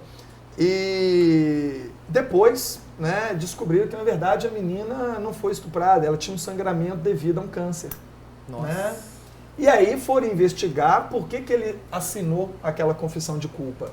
Assinou porque ele foi torturado pelos policiais. Né? Então, olha como que nós pegamos um cidadão de bem e, através desse discurso que permite transformar um cidadão de bem num bandido de um momento para o outro, né, ele perde todo o seu direito de defesa e acaba exposto numa situação. O que aconteceu com ele pode acontecer com qualquer um de nós. E a gente volta no Montesquieu, né? Quando o direito de um cidadão é transgredido, o direito de todos os cidadãos ficam ameaçados também. Né? Porque isso pode acontecer com qualquer um de nós de uma hora para outra. Então, não foi dado a ele esse direito de defesa e ele foi considerado culpado por um discurso, né, dentro daquela sociedade. Essa é a grande questão quando se discute a questão dos direitos humanos, né? Sim. Pô, você está lutando pelos direitos humanos dos bandidos? Não, estamos lutando pelos direitos humanos das pessoas. Pelo nosso direito. Mundo. Né? Exatamente. Só que aquele caso ali é emblemático, é o exemplo, né? Aí para aquilo ali é para expandir para todo mundo. Sim. Né? Não é, o cara realmente fez isso, todo mundo viu, está tudo provado. Nós temos que lutar pelo direito dele, dentro daquilo que manda a lei, porque senão nós também não teríamos mais. Qualquer momento inversão, nós podemos né? estar no lugar. Depois pode haver inversão. Né? Um segundo efeito, uma segunda consequência direta dessa dicotomização simplista dos discursos é tirar o foco do debate real. Quando a gente vai estudar desarmamento, é engraçado porque eu me encontro numa aporia entre números, porque eu não vejo entre os números apresentados nenhuma prova de que mais armas para a população aumenta a violência, nenhuma prova de que mais armas para a população diminui a violência. Então o debate é muito sério, o debate é complicado. E o Estatuto de Desarmamento que está em andamento hoje para ser votado, a revisão desse estatuto, ela pressupõe que um indivíduo possa comprar até 9 armas, não tenha que renovar o porte nunca na vida, e ela pressupõe que eu possa ter propaganda de arma e munição na televisão. Cara, a mesma pessoa que defende isso utiliza a dicotomia cidadão de bem e bandido. Vocês conseguem perceber como que isso desvia o foco do debate real? Isso é perigoso. Por quê? Porque a gente tende a ficar preso na superfície desses discursos e não desconstruí-lo. Quando a gente desconstrói, a gente pode até continuar na posição que a gente tinha antes, mas a gente percebe os mecanismos que aparecem para tentar convencer num discurso de massa. Então, gente, olha, é isso. Só que não é isso, né? A verdade está aqui embaixo. O ideal, na razão comunicativa, é que a gente chegue a discutir a verdade e não discutir todas essas situações. Porque uma razão comunicativa em que eu fico preso na dicotomização, não, o cidadão de bem tem que se armar, porque o bandido está armado. Peraí, vamos devagar? Quem é o cidadão de bem? Quem é o bandido? Quais são as vantagens? Quais são as desvantagens? Vamos fazer acontecer. Beleza? Vai mais um pouquinho para nós. Bom, Essas frases são bacanas, né? A mulher pra casar você não pega na balada, né? A mulher pra casar é, sei lá, mulher de família, mulher que você conhece no almoço de família, alguma coisa assim, não sei. A frase do Nelson Rodrigues não é do Nelson Rodrigues, é de um personagem do Nelson Rodrigues na primeira peça dele, pra vocês não acharem que ele é feminicida, né? Toda mulher deve apanhar. Você pode não saber por que está batendo, mas ela sabe por que está apanhando. Pode mais umzinho, né? Quem que está no domínio do discurso, afinal de contas? Porque pensa comigo, se eu tenho uma violência física contra a mulher, que hoje no Brasil tende a ser restrita pela aprovação do feminicídio, como uma punição a mais dentro dos casos de homicídio, que tende a melhorar na medida em que agora temos delegacias de mulher, temos casos da mulher, eu tenho ao mesmo tempo o primado de um discurso, que é um discurso machista e dominante, que atravessa os tempos e coloca a mulher numa posição dual. Porque pensa comigo, mulher para casar, você não pega na balada.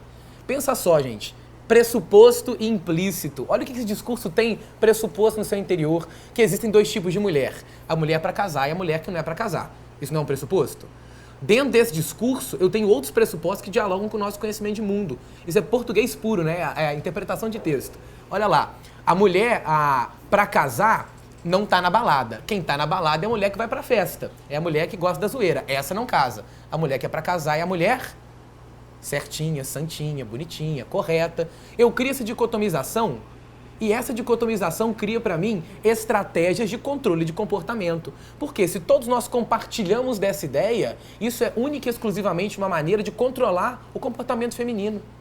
Qual é a outra razão para eu criar esse discurso, espalhar esse discurso, se não o objetivo de que as mulheres não façam aquilo que nós não queremos que elas façam? E aí, as mulheres reproduzem esse discurso. Mas aquela mulher não é para casar, não. Por quê? Porque nós estamos todos sendo violentados o tempo inteiro. E é engraçado, porque comigo falando assim, com nós três falando dessa maneira, parece que nós estamos livres disso. Nós estamos inseridos no mesmo contexto. Nós reproduzimos violência simbólica. E a única alternativa para fugir disso é estar atento e forte. É estar o tempo inteiro procurando o que está acontecendo para desconstruir. Porque se nós não somos capazes de ver, olha, eu estou pensando assim, e repensar essa prática, desconstruir essa prática, nós vamos ser só aquilo que o meio empurra a gente para fazer, né? O nosso livre-arbítrio, nossa vontade se exerce na medida em que a gente faz questão de exercer a vontade, o desejo. Então é preciso se tornar consciente de todo esse processo de controle de comportamento, de controle do pensamento, para que nós sejamos capazes de não reproduzi-lo, de lidar com a realidade a partir de elementos que a gente vai aprendendo aos poucos, ok?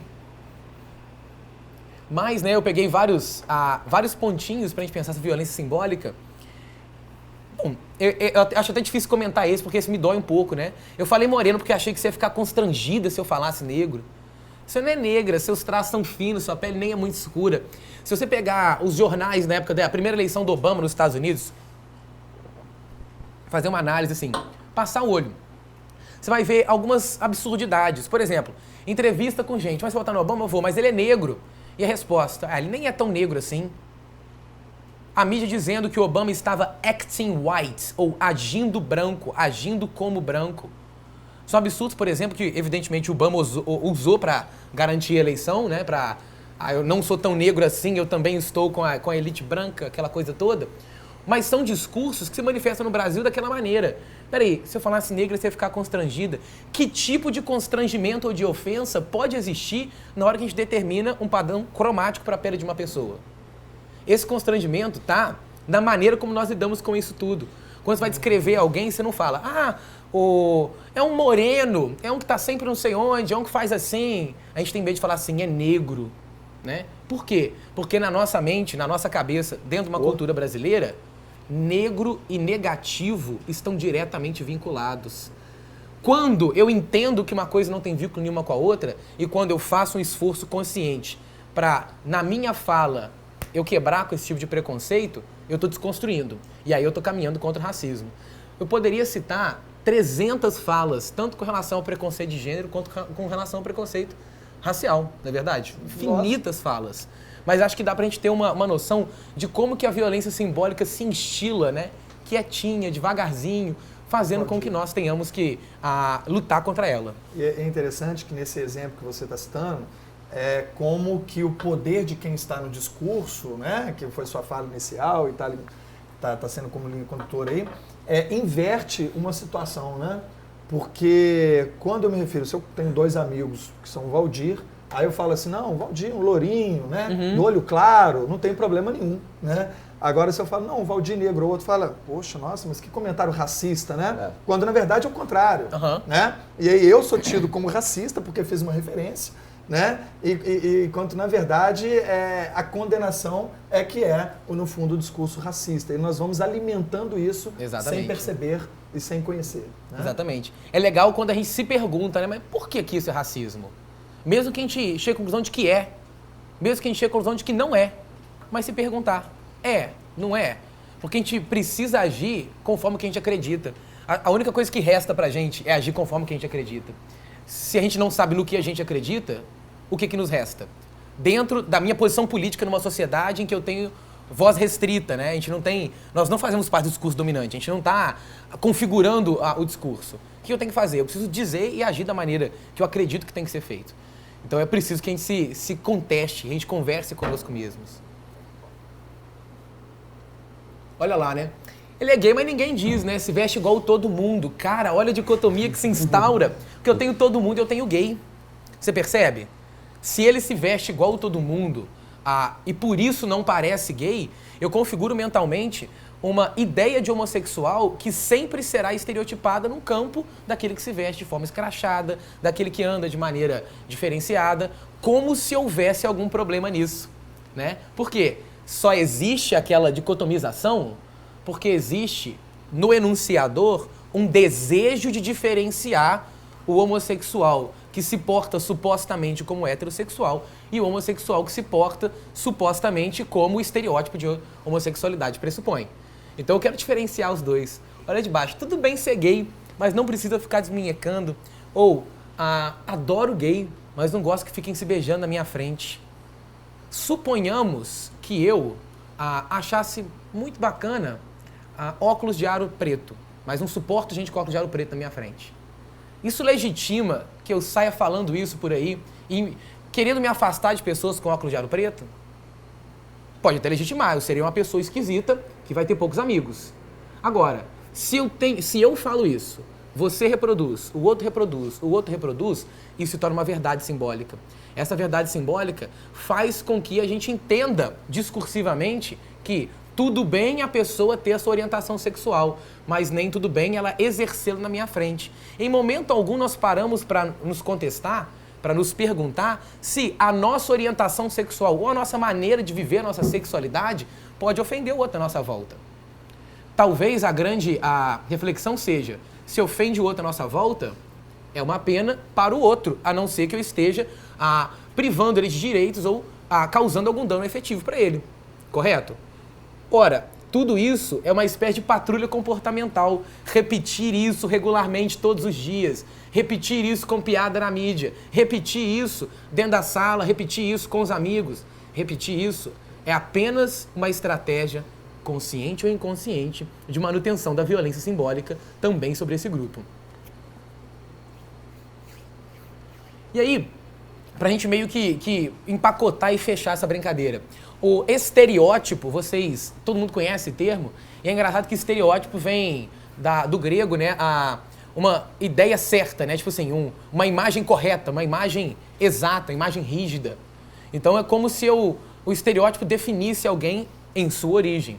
Hoje nós lidamos com o conceito de estereótipo como um conjunto de comportamentos, ações que são pressupostas de determinado grupo social e nós olhamos para esse grupo esperando que ele execute essas ações. Passei um tempo nos Estados Unidos limpando quartos de hotéis e todo mundo que me conhecia falava, você é brasileiro? Sou, então samba. Por quê? Esse é o nosso estereótipo de brasileiro. E, evidentemente, eu não tinha a menor condição de mostrar o potencial, né, de sambista brasileiro. Então eu fazia uma cara infeliz e eu tinha que romper com o estereótipo. E quando eu rompia com o estereótipo, as pessoas ficavam infelizes, insatisfeitas, às vezes enraivecidas. Como assim você não samba? Você é brasileiro. Então, peraí, a gente quer tanto algum nível de segurança na nossa vida que a gente pega o estereótipo e a gente tenta trabalhar com a segurança na compreensão da realidade. Tem um filme que eu não consigo lembrar o nome. É um filme de um homem, é uma comédia romântica. É um cara que ele viaja o tempo inteiro no avião, ele não tem casa, ele fica dormindo em hotéis. E aí ele, em uma das viagens, ele tá levando um cara com ele e ensinando, né, algumas coisas. Aí eles vão escolher a fila por onde passar, ele fala, vamos atrás do japonês, ele é mais rápido e organizado. Aí o cara olha pra ele, fica sem entender, o japonês passa tudo. Mas como é que você sabe? Não, porque todo japonês é assim. Mas isso é estereótipo. Estereotipar é mais prático, a gente tem que estereotipar porque dá muito trabalho ficar pensando na realidade. Exatamente isso que acontece o tempo inteiro, né? A gente estereotipa porque o estereótipo é mais prático, ele é mais fácil. A gente tem dificuldade de aprender a realidade na sua totalidade porque isso exige tempo, paciência, cuidado, reflexão, autorreflexão, né? Então a realidade está ali e nós estamos nos referindo a ela utilizando categorias reflexivas e categorias de comportamento que são completamente limitadas. Por quê? Nós não nos permitimos ampliar esse tipo de limitação, tá?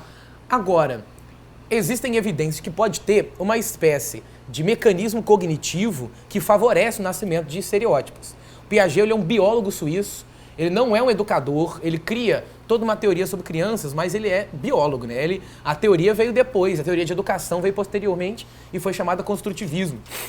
Mas Piaget era um biólogo e ele estava interessado no sujeito infante e no seu processo de aprendizado. Ele vai desenvolver uma teoria de que existem duas maneiras de aprender, padrão.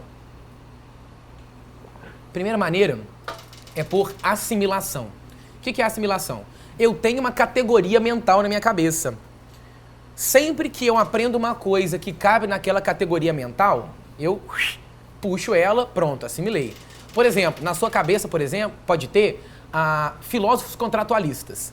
Aí você aprendeu Hobbes, depois você aprende o Rousseau. Aí você fala, opa, mesma casinha, os contratualistas estão aqui. Quando você lembra de contrato social, pum, todos que você estudou estão ali, não é isso? A gente cria essas casinhas mentais. A segunda é a acomodação cognitiva. A acomodação parece mais fácil, mas a acomodação é mais difícil. A acomodação é a ideia de que vem uma informação nova, ela não cabe em nenhuma das categorias que eu tenho disponíveis, eu preciso criar uma nova categoria cognitiva para compreender aquilo. Todo mundo que já conviveu com criança, talvez deve ter visto, criança que vê um cavalo e fala cachorro, aí vê um boi e fala cachorro. Por quê? Ela aprendeu o que é um cachorro. Vi um boi, vi um cavalo, pô, tem pelo, tem 4 patas, assimilação cognitiva. Pá, coloquei na categoria de cachorro. Aí vem a mãe e fala, não, menino, isso não é um cachorro, isso é um cavalo. Ah, é?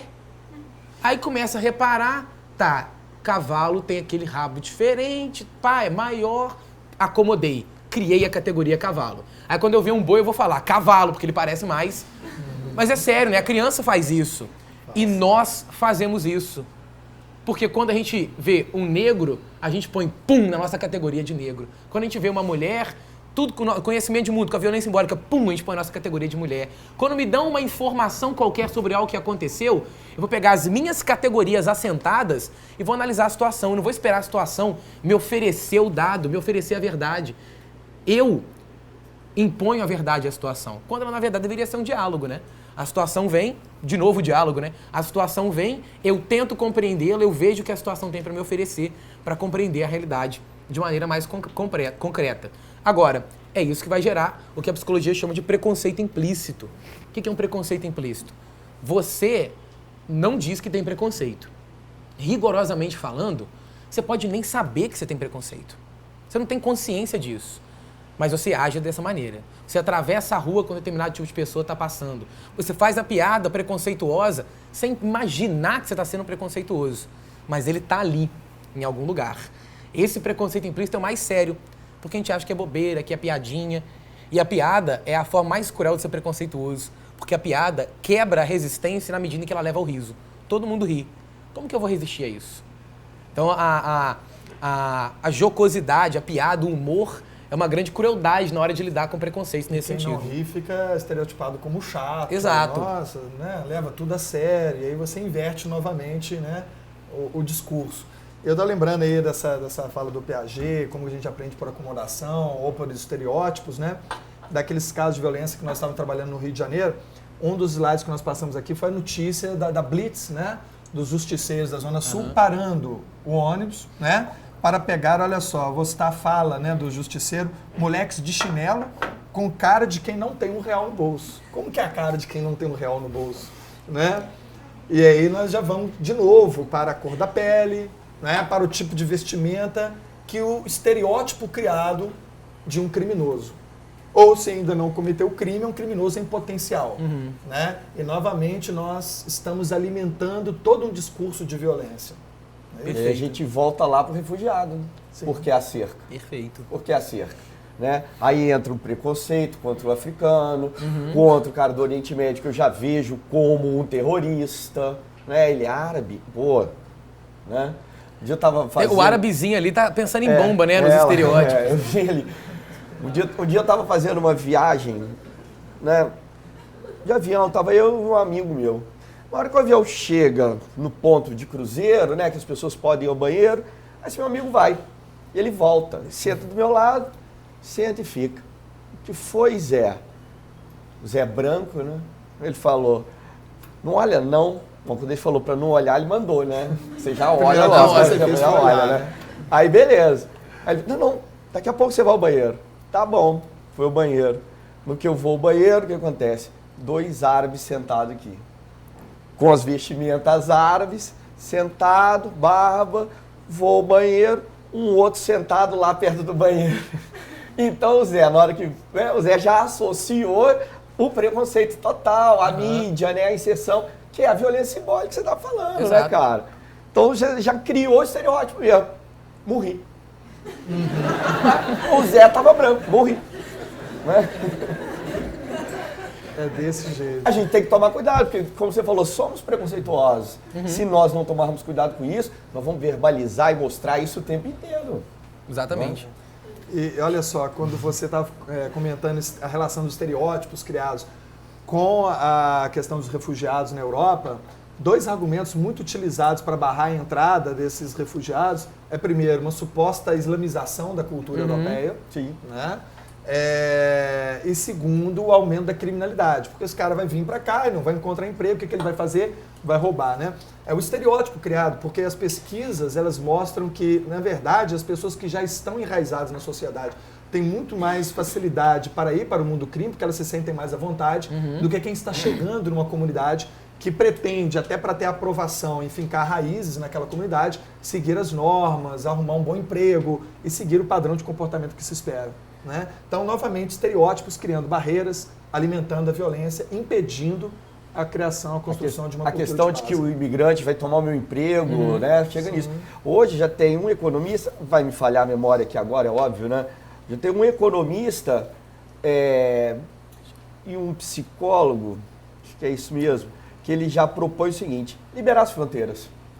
Liberar as fronteiras porque isso, na visão deles, aumentaria o PIB do mundo em mais ou menos 15%.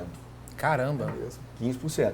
Né? Em termos de geração de emprego, de trabalho, de renda, de distribuição de riqueza pelo mundo. De alocação de pessoas para fazerem serviços, né? Legal.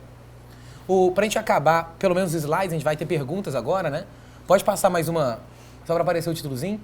Afinal de contas, quem que é o outro na história e quem que somos nós? Porque se nós somos cidadão de bem, quem que é o outro? O outro é o bandido? Se nós somos, sei lá, a mulher para casar, quem que é a outra?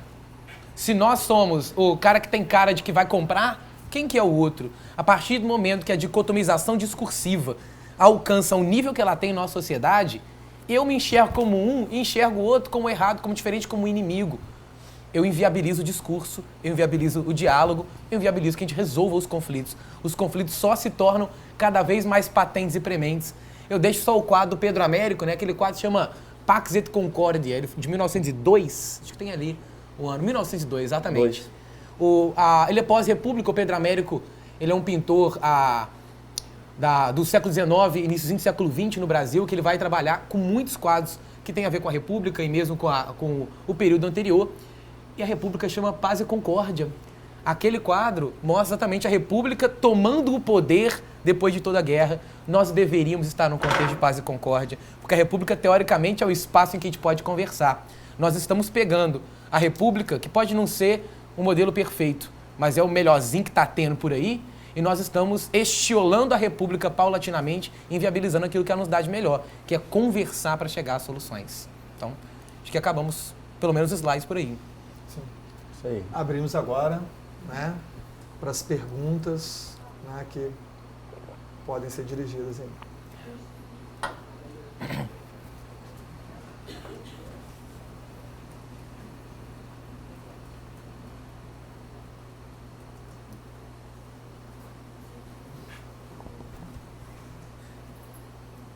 Vai lá. Eu queria fazer uma pergunta para o Felipe. Você disse que não são todos os países da União Europeia que fazem parte do acordo de Schengen. Eu queria saber se somente os países da União Europeia que fazem parte do acordo de Schengen ou se outros também fazem parte. Olha, hoje no acordo de Schengen você tem um total de 30 países, tá certo, que fazem parte do acordo de Schengen. Você só tem 2 da União Europeia que não estão inseridos. A Irlanda e o Reino Unido. Legal? Então as ilhas lá, né, da chamada Grã-Bretanha lá e a ilha da Irlanda, eles não estão. E fora do espaço Schengen que você tem, seria a Suíça, a Islândia e a Noruega. O objetivo do espaço Schengen, né, é realmente o fechamento, é tentar facilitar a questão do tratado intragovernamental para você ter um fluxo mais controlado das pessoas lá dentro. Né? É uma questão de ter controle, né? É o nós e o outro novamente. Exatamente. Voltamos ao nós e o outro do Valdir, o eu, o outro, estamos o tempo inteiro dessa maneira. Entendeu? Então é para facilitar o controle. Então 3 países fora, tá, da União Europeia, a Suíça, a Islândia, a Noruega, e 2, né, a República da Irlanda e o Reino Unido. Lembrando que o Reino Unido, nesse caso, é Gales, Escócia, Irlanda do Norte, né, e a própria Inglaterra. Beleza?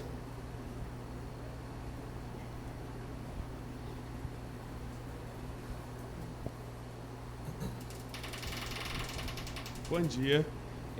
Eu queria fazer a pergunta novamente ao Felipe, mas se vocês, Lenilson e Valdir, quiserem também responder, agradeço. Desculpa, fiquei um pouquinho nervoso, ficou de última hora. Mas... Você é um cantor, Felipe. Poxa, obrigado. Um artista. É verdade. Então, eu queria saber, há uns dias atrás, a ONU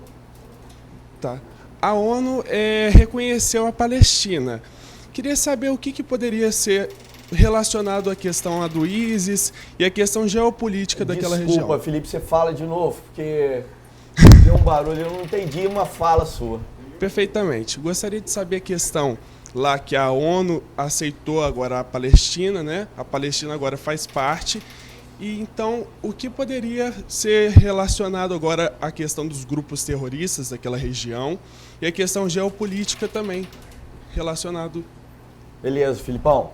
Olha só, a Palestina já faz parte da ONU como um Estado observador, legal? A Palestina ainda não é um membro pleno da ONU, com todos os seus direitos, ela tem direito a participar das assembleias, tem direito à fala, mas ela ainda não tem direito a voto. Mas já é um reconhecimento muito importante. E na esteira lá da ONU, outros países já reconheceram, inclusive o Brasil. Né? Inclusive o Brasil. Sim. Na abertura da Assembleia Geral da ONU essa semana, legal, inclusive a bandeira da Palestina foi hasteada. Isso é um bom reconhecimento, isso é muito bom para a Palestina, isso é muito bom para o povo palestino, legal? Os Estados Unidos está um pé atrás, Israel, né, por motivos óbvios, né? Existe um interesse muito grande de Israel que você não tenha o reconhecimento do Estado palestino ali dentro, pelo menos por enquanto. Apesar de que você já tem Gaza, mas Gaza hoje é um território completamente isolado. Desde que os colonos judeus saíram de Gaza no ano de 2005, tivemos eleição em Gaza, né, porque ali é o embrião do Estado palestino nesse momento. Quem ganha é o grupo Hamas, que é considerado pelos Estados Unidos, pela União Europeia e por Israel um grupo terrorista. Né? Porque no entendimento dos Estados Unidos, da União Europeia, do próprio Israel e da Rússia, que fizeram esforço para os acordos, né, para formar Gaza, o embrião do Estado palestino, na visão deles, o grupo Al-Fatah é que ganharia as eleições. Só esquecer de combinar com a população. Né? E quem ganha é o Hamas, que é considerado terrorista. Nesse acordo para criar o Estado palestino ali, né, da criação do Estado palestino, existia a situação de que Israel iria pagar uma espécie de uma indenização por ocupação do território. Quando o Hamas ganha, Israel fala, não tem dinheiro, não dou dinheiro para grupo terrorista. e fecha totalmente o território de Gaza, inclusive com área de exclusão marítima. Tem até o caso de uma brasileira que foi presa, né? Estava chegando um navio com ajuda humanitária, porque os caras não têm como produzir, é uma população extremamente pobre, não tem hospital, hospital que tem é da ONU, escola que tem é da ONU, legal? Então criou-se essa área de exclusão, e quando esse navio chegou sem autorização de Israel, quer dizer, está chegando no mar territorial da Palestina, mas não tem autorização de Israel. É igual os muros, né, na Cisjordânia. Então é uma situação bastante complexa mesmo ali. A repressão vai ser muito grande. Como o grupo Hamas é considerado um grupo terrorista por parte, né, dos Estados Unidos, da União Europeia e de Israel, é uma situação que está difícil de ser montada ali. Tá, Filipão? Espero ter ajudado aí. Só fica à vontade. Complementar essa análise. Ele estava perguntando aí, né, de como nós podemos relacionar esse momento agora de aceitação e que caminha, né, para uma aceitação maior do Estado da Palestina dentro da ONU. Eu considero que seja um passo primordial, fundamental para a resolução. Não sei se a gente consegue resolver aqueles conflitos, até que ponto, né, num curto ou médio prazo, mas pelo menos para o encaminhamento de soluções para esses conflitos, né? Porque aí, novamente, nós voltamos na questão do diálogo. Quando a ONU é criada naquele contexto pós-Segunda Guerra Mundial, ela foi criada exatamente como um espaço diplomático de resolução de conflitos, né? E quando nós temos um conflito instalado na região da Palestina, onde só se escuta um lado, né? Então essa ideia fundamental ela foi quebrada, tá certo? Então quem está representando o outro, né? Então nós só temos uma fala por enquanto, tá certo? Então empoderar essas pessoas para que elas possam também falar, dar voz a elas, né? Ouvir essas pessoas, suas demandas, as dificuldades que estão impedindo esse processo para a paz. E aí, novamente, nós vemos aqui como que a cultura da violência gera mais violência, porque essa exclusão, são formas de violência também. Com certeza. Né? As pessoas sem hospital, sem educação, alimentação precária, com diversas restrições, são formas de violência que aumentam o ódio, aumentam o nível das tensões e dificultam, então, o entendimento para um processo de paz, né? Então, assim, esse reconhecimento do Estado da Palestina é fundamental para encaminhar soluções para esses conflitos, né? Felipe, os apátridas são considerados refugiados? Legal, né? Existe uma categoria dentro do grupo da Acnur chamada de apátridas, né? Aquelas pessoas que não têm um elo, né, de ligação, não tem nenhum elo de ligação com qualquer tipo de nacionalidade. O país, um Estado-nação, não reconhece esse grupo. Esse grupo é chamado de apátrida. Legal? O povo palestino, por exemplo, ele é um apátrida. E ele é um refugiado dentro do seu próprio território, por exemplo, depois da Guerra dos 6 Dias. Né? Ou até mesmo na Guerra da Partilha de 48 e 49. Né? Na Guerra de 48 e 49, né, antes nós tivemos a partilha, né, em 47, do território da Palestina entre judeus e... Lembrando que é uma partilha unilateral, né? Em certo sentido. Né? A guerra da partilha, o que acontece? Gaza, que deveria ser do povo palestino, fica com os egípcios. Não tem nada nessa história. Legal? A Cisjordânia vai para a mão do jordaniano. O resto do território fica na mão dos israelenses. E cadê o povo palestino? Então ele vira um apátrida, ou seja, sem nenhum elo de ligação, porque os egípcios não querem, os jordanianos não querem naquele instante, os israelenses não querem. Então a ONU, né, através do Acnur, considera categorias distintas, tá certo? Porém, um apátrida pode sim ser considerado um refugiado. Tá? Um apátrida pode ser considerado um refugiado. E, para você ser considerado uma apátrida, ela tem uma relação muito grande, por exemplo, com etnias. Né? Quando você tem um conflito, por exemplo, étnico dentro de um território africano, como já tivemos, o grupo que domina, ele passa a não reconhecer o outro grupo como membro daquele Estado-nação. E a partir daí, se você não tem o elo de ligação, se você não tem a documentação, você não usufrui mais de quê? Você não vai usufruir dos direitos básicos do cidadão. Voltamos à restrição mais uma vez. né? Voltamos à violência simbólica mais uma vez. Legal? Então, um grupo, por exemplo, no caso de Ruanda, Hutu e Tutsi.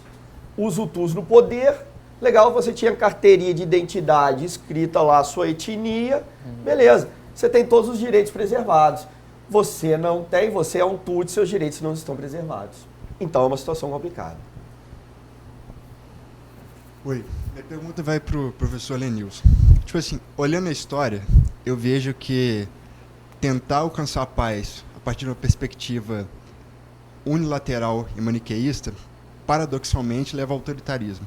Então, acho que é preciso desconstruir isso, levando em consideração várias perspectivas. Então, o que me faz pensar numa coisa: quais seriam os espaços para o diálogo, para a construção de uma cultura de paz? Ok. Obrigado. Ótimo. Boa pergunta, né? Esse é um dos desafios que nós temos hoje, né? Acho que um dos desafios é a predisposição para o diálogo, né? E que, paradoxalmente, é exatamente a herança da cultura da violência, né? Porque eu não reconheço o outro, eu não vejo o outro, eu não escuto o outro, né? Então já começa com essa predisposição para o diálogo. Agora, nós poderíamos encontrar alguns espaços que seriam, por exemplo, as associações de bairro. Exato. Né? Uma das questões, quando a gente pega, você falou bem, nós temos uma herança histórica nisso aí, e a relação entre Estado e o cidadão no Brasil é marcada por um centralismo muito grande, né? E esse centralismo muito forte, que é típico da nossa organização político-administrativa, ela se reflete também no afastamento do cidadão em relação a instâncias que podem decidir sobre a sua vida, instâncias que são extremamente importantes para a nossa vida. A gente pode ver como que dentro do federalismo brasileiro o poder das câmaras municipais é muito pequeno, muito limitado para resolver uma série de questões que poderiam e que são importantes para nós, né? Então, por exemplo, dentro desse espaço, as associações de bairro poderiam ser um local onde nós poderíamos resolver conflitos com os vizinhos, né? A gente está falando aqui tanto de conflito entre etnias, nacionalidades, classes sociais, né? E os conflitos com os vizinhos, eu não sei se alguém aqui tem um conflito com o vizinho, né? Mas assim, também poderíamos colocar no rol dessa cultura de violência, né? Porque falta um espaço para dialogar, né? Então essas associações de bairro, as escolas mesmo, né? Criando grupos ali onde as pessoas poderiam ser ouvidas, poderiam encontrar soluções para os seus conflitos.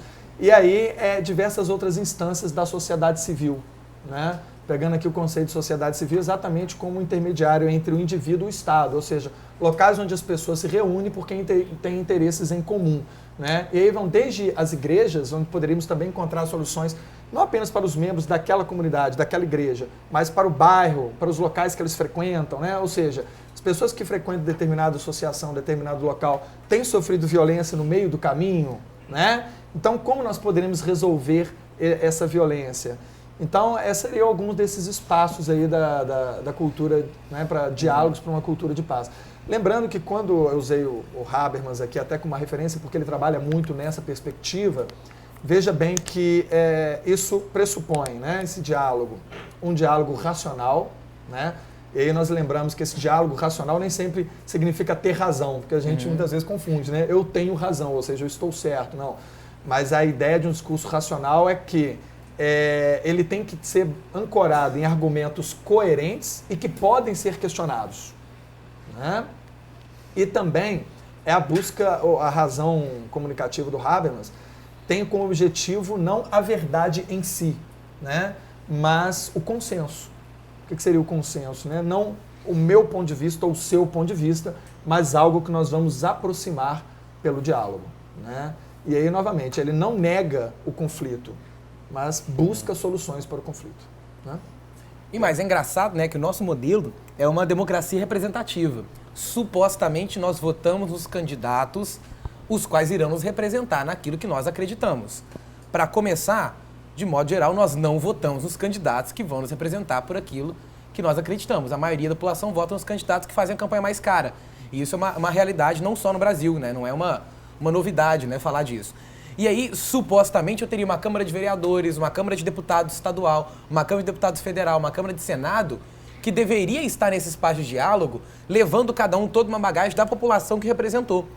Acontece que isso não acontece na prática, né? Talvez mecanismos que caminhem nesse sentido seria, por exemplo, a adoção de um voto distrital, que exigiria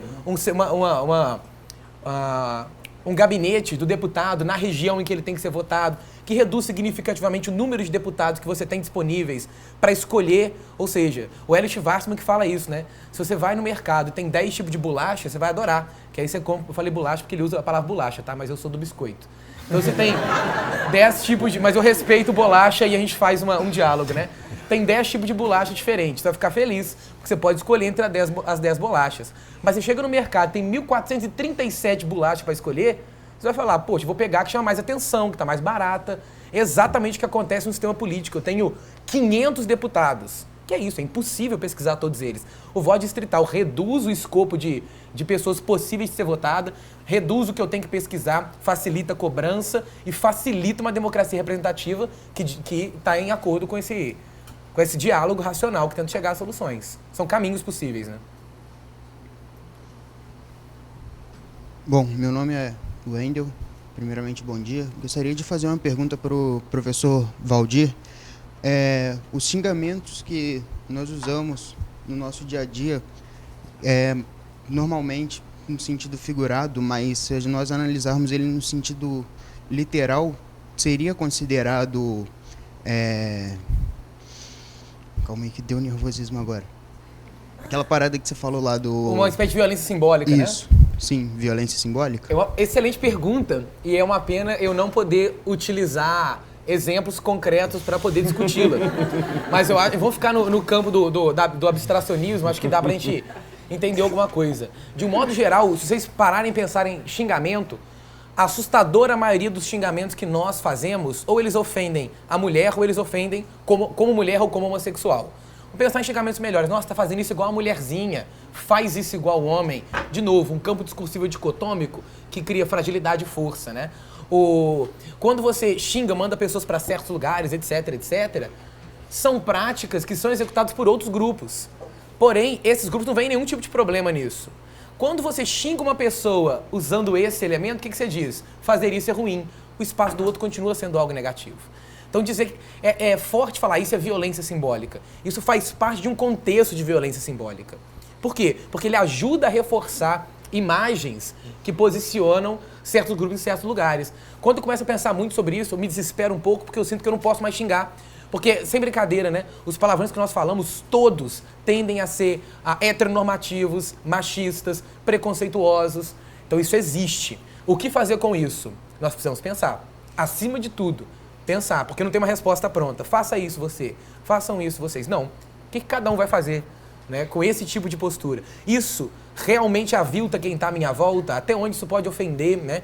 Quais deles são admissíveis quando eu quero acabar com a violência simbólica? Quais não são? Para onde eu caminho? Se a gente não se questiona, a gente vai só continuar repetindo.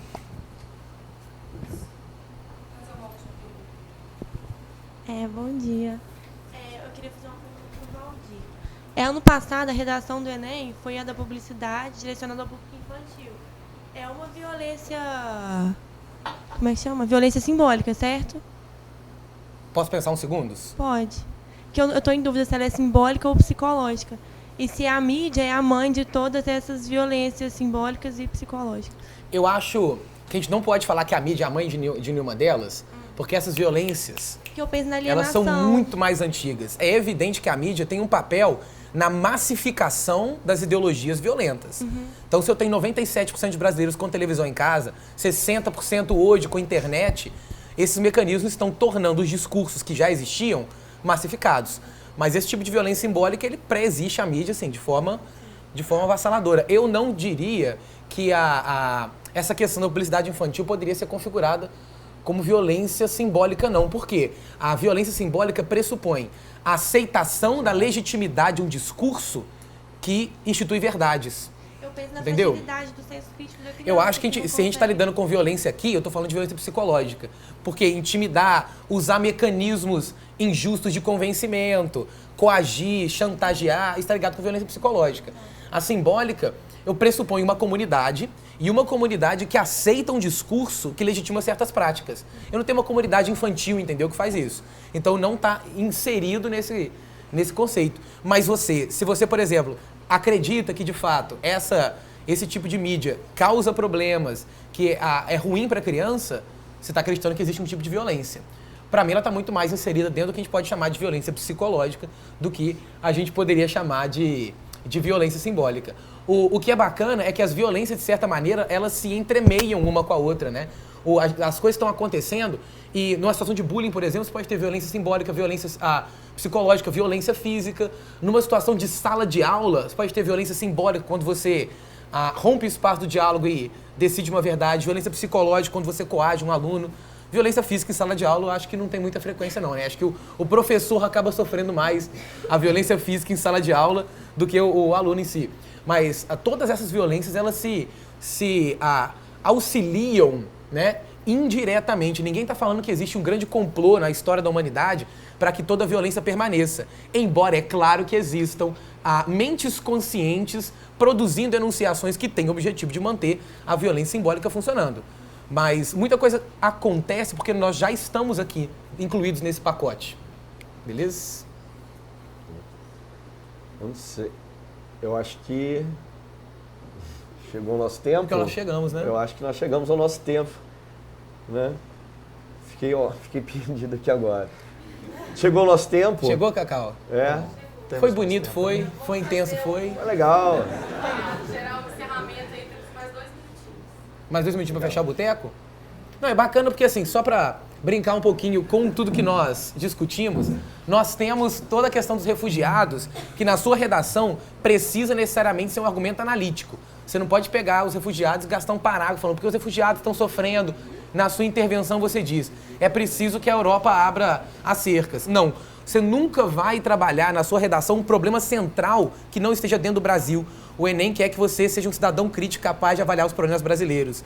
Só que o refugiado é fantástico, esse fluxo de pessoas é fantástico, porque ele se torna um argumento analógico, ele ocupa metade do seu parágrafo e ele mostra para o seu corretor um conhecimento de mundo que é bacana e que mostra que está conectado com geopolítica internacional, inclusive. Tudo que a gente discutiu sobre o Brasil, e aí, olha que bacana, né? São argumentos para redações infinitas. Você tem argumento para racismo, argumento para homofobia, argumento para cultura da paz, argumento para violência policial, argumento para um monte de coisa, né? A aula de hoje não é uma aula temática. Cada vez menos eu acredito em aulas temáticas, né? Aula de um tema e nesse tema a gente resolve.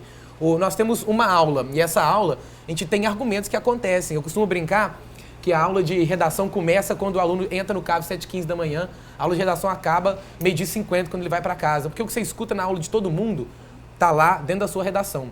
Então, nossa prova é rapisódica, né? Você pega tudo e se vira para colocar aí. Eu espero que a gente tenha feito uma pequena rapisódia que tenha ajudado em alguns temas ao longo dessas possibilidades.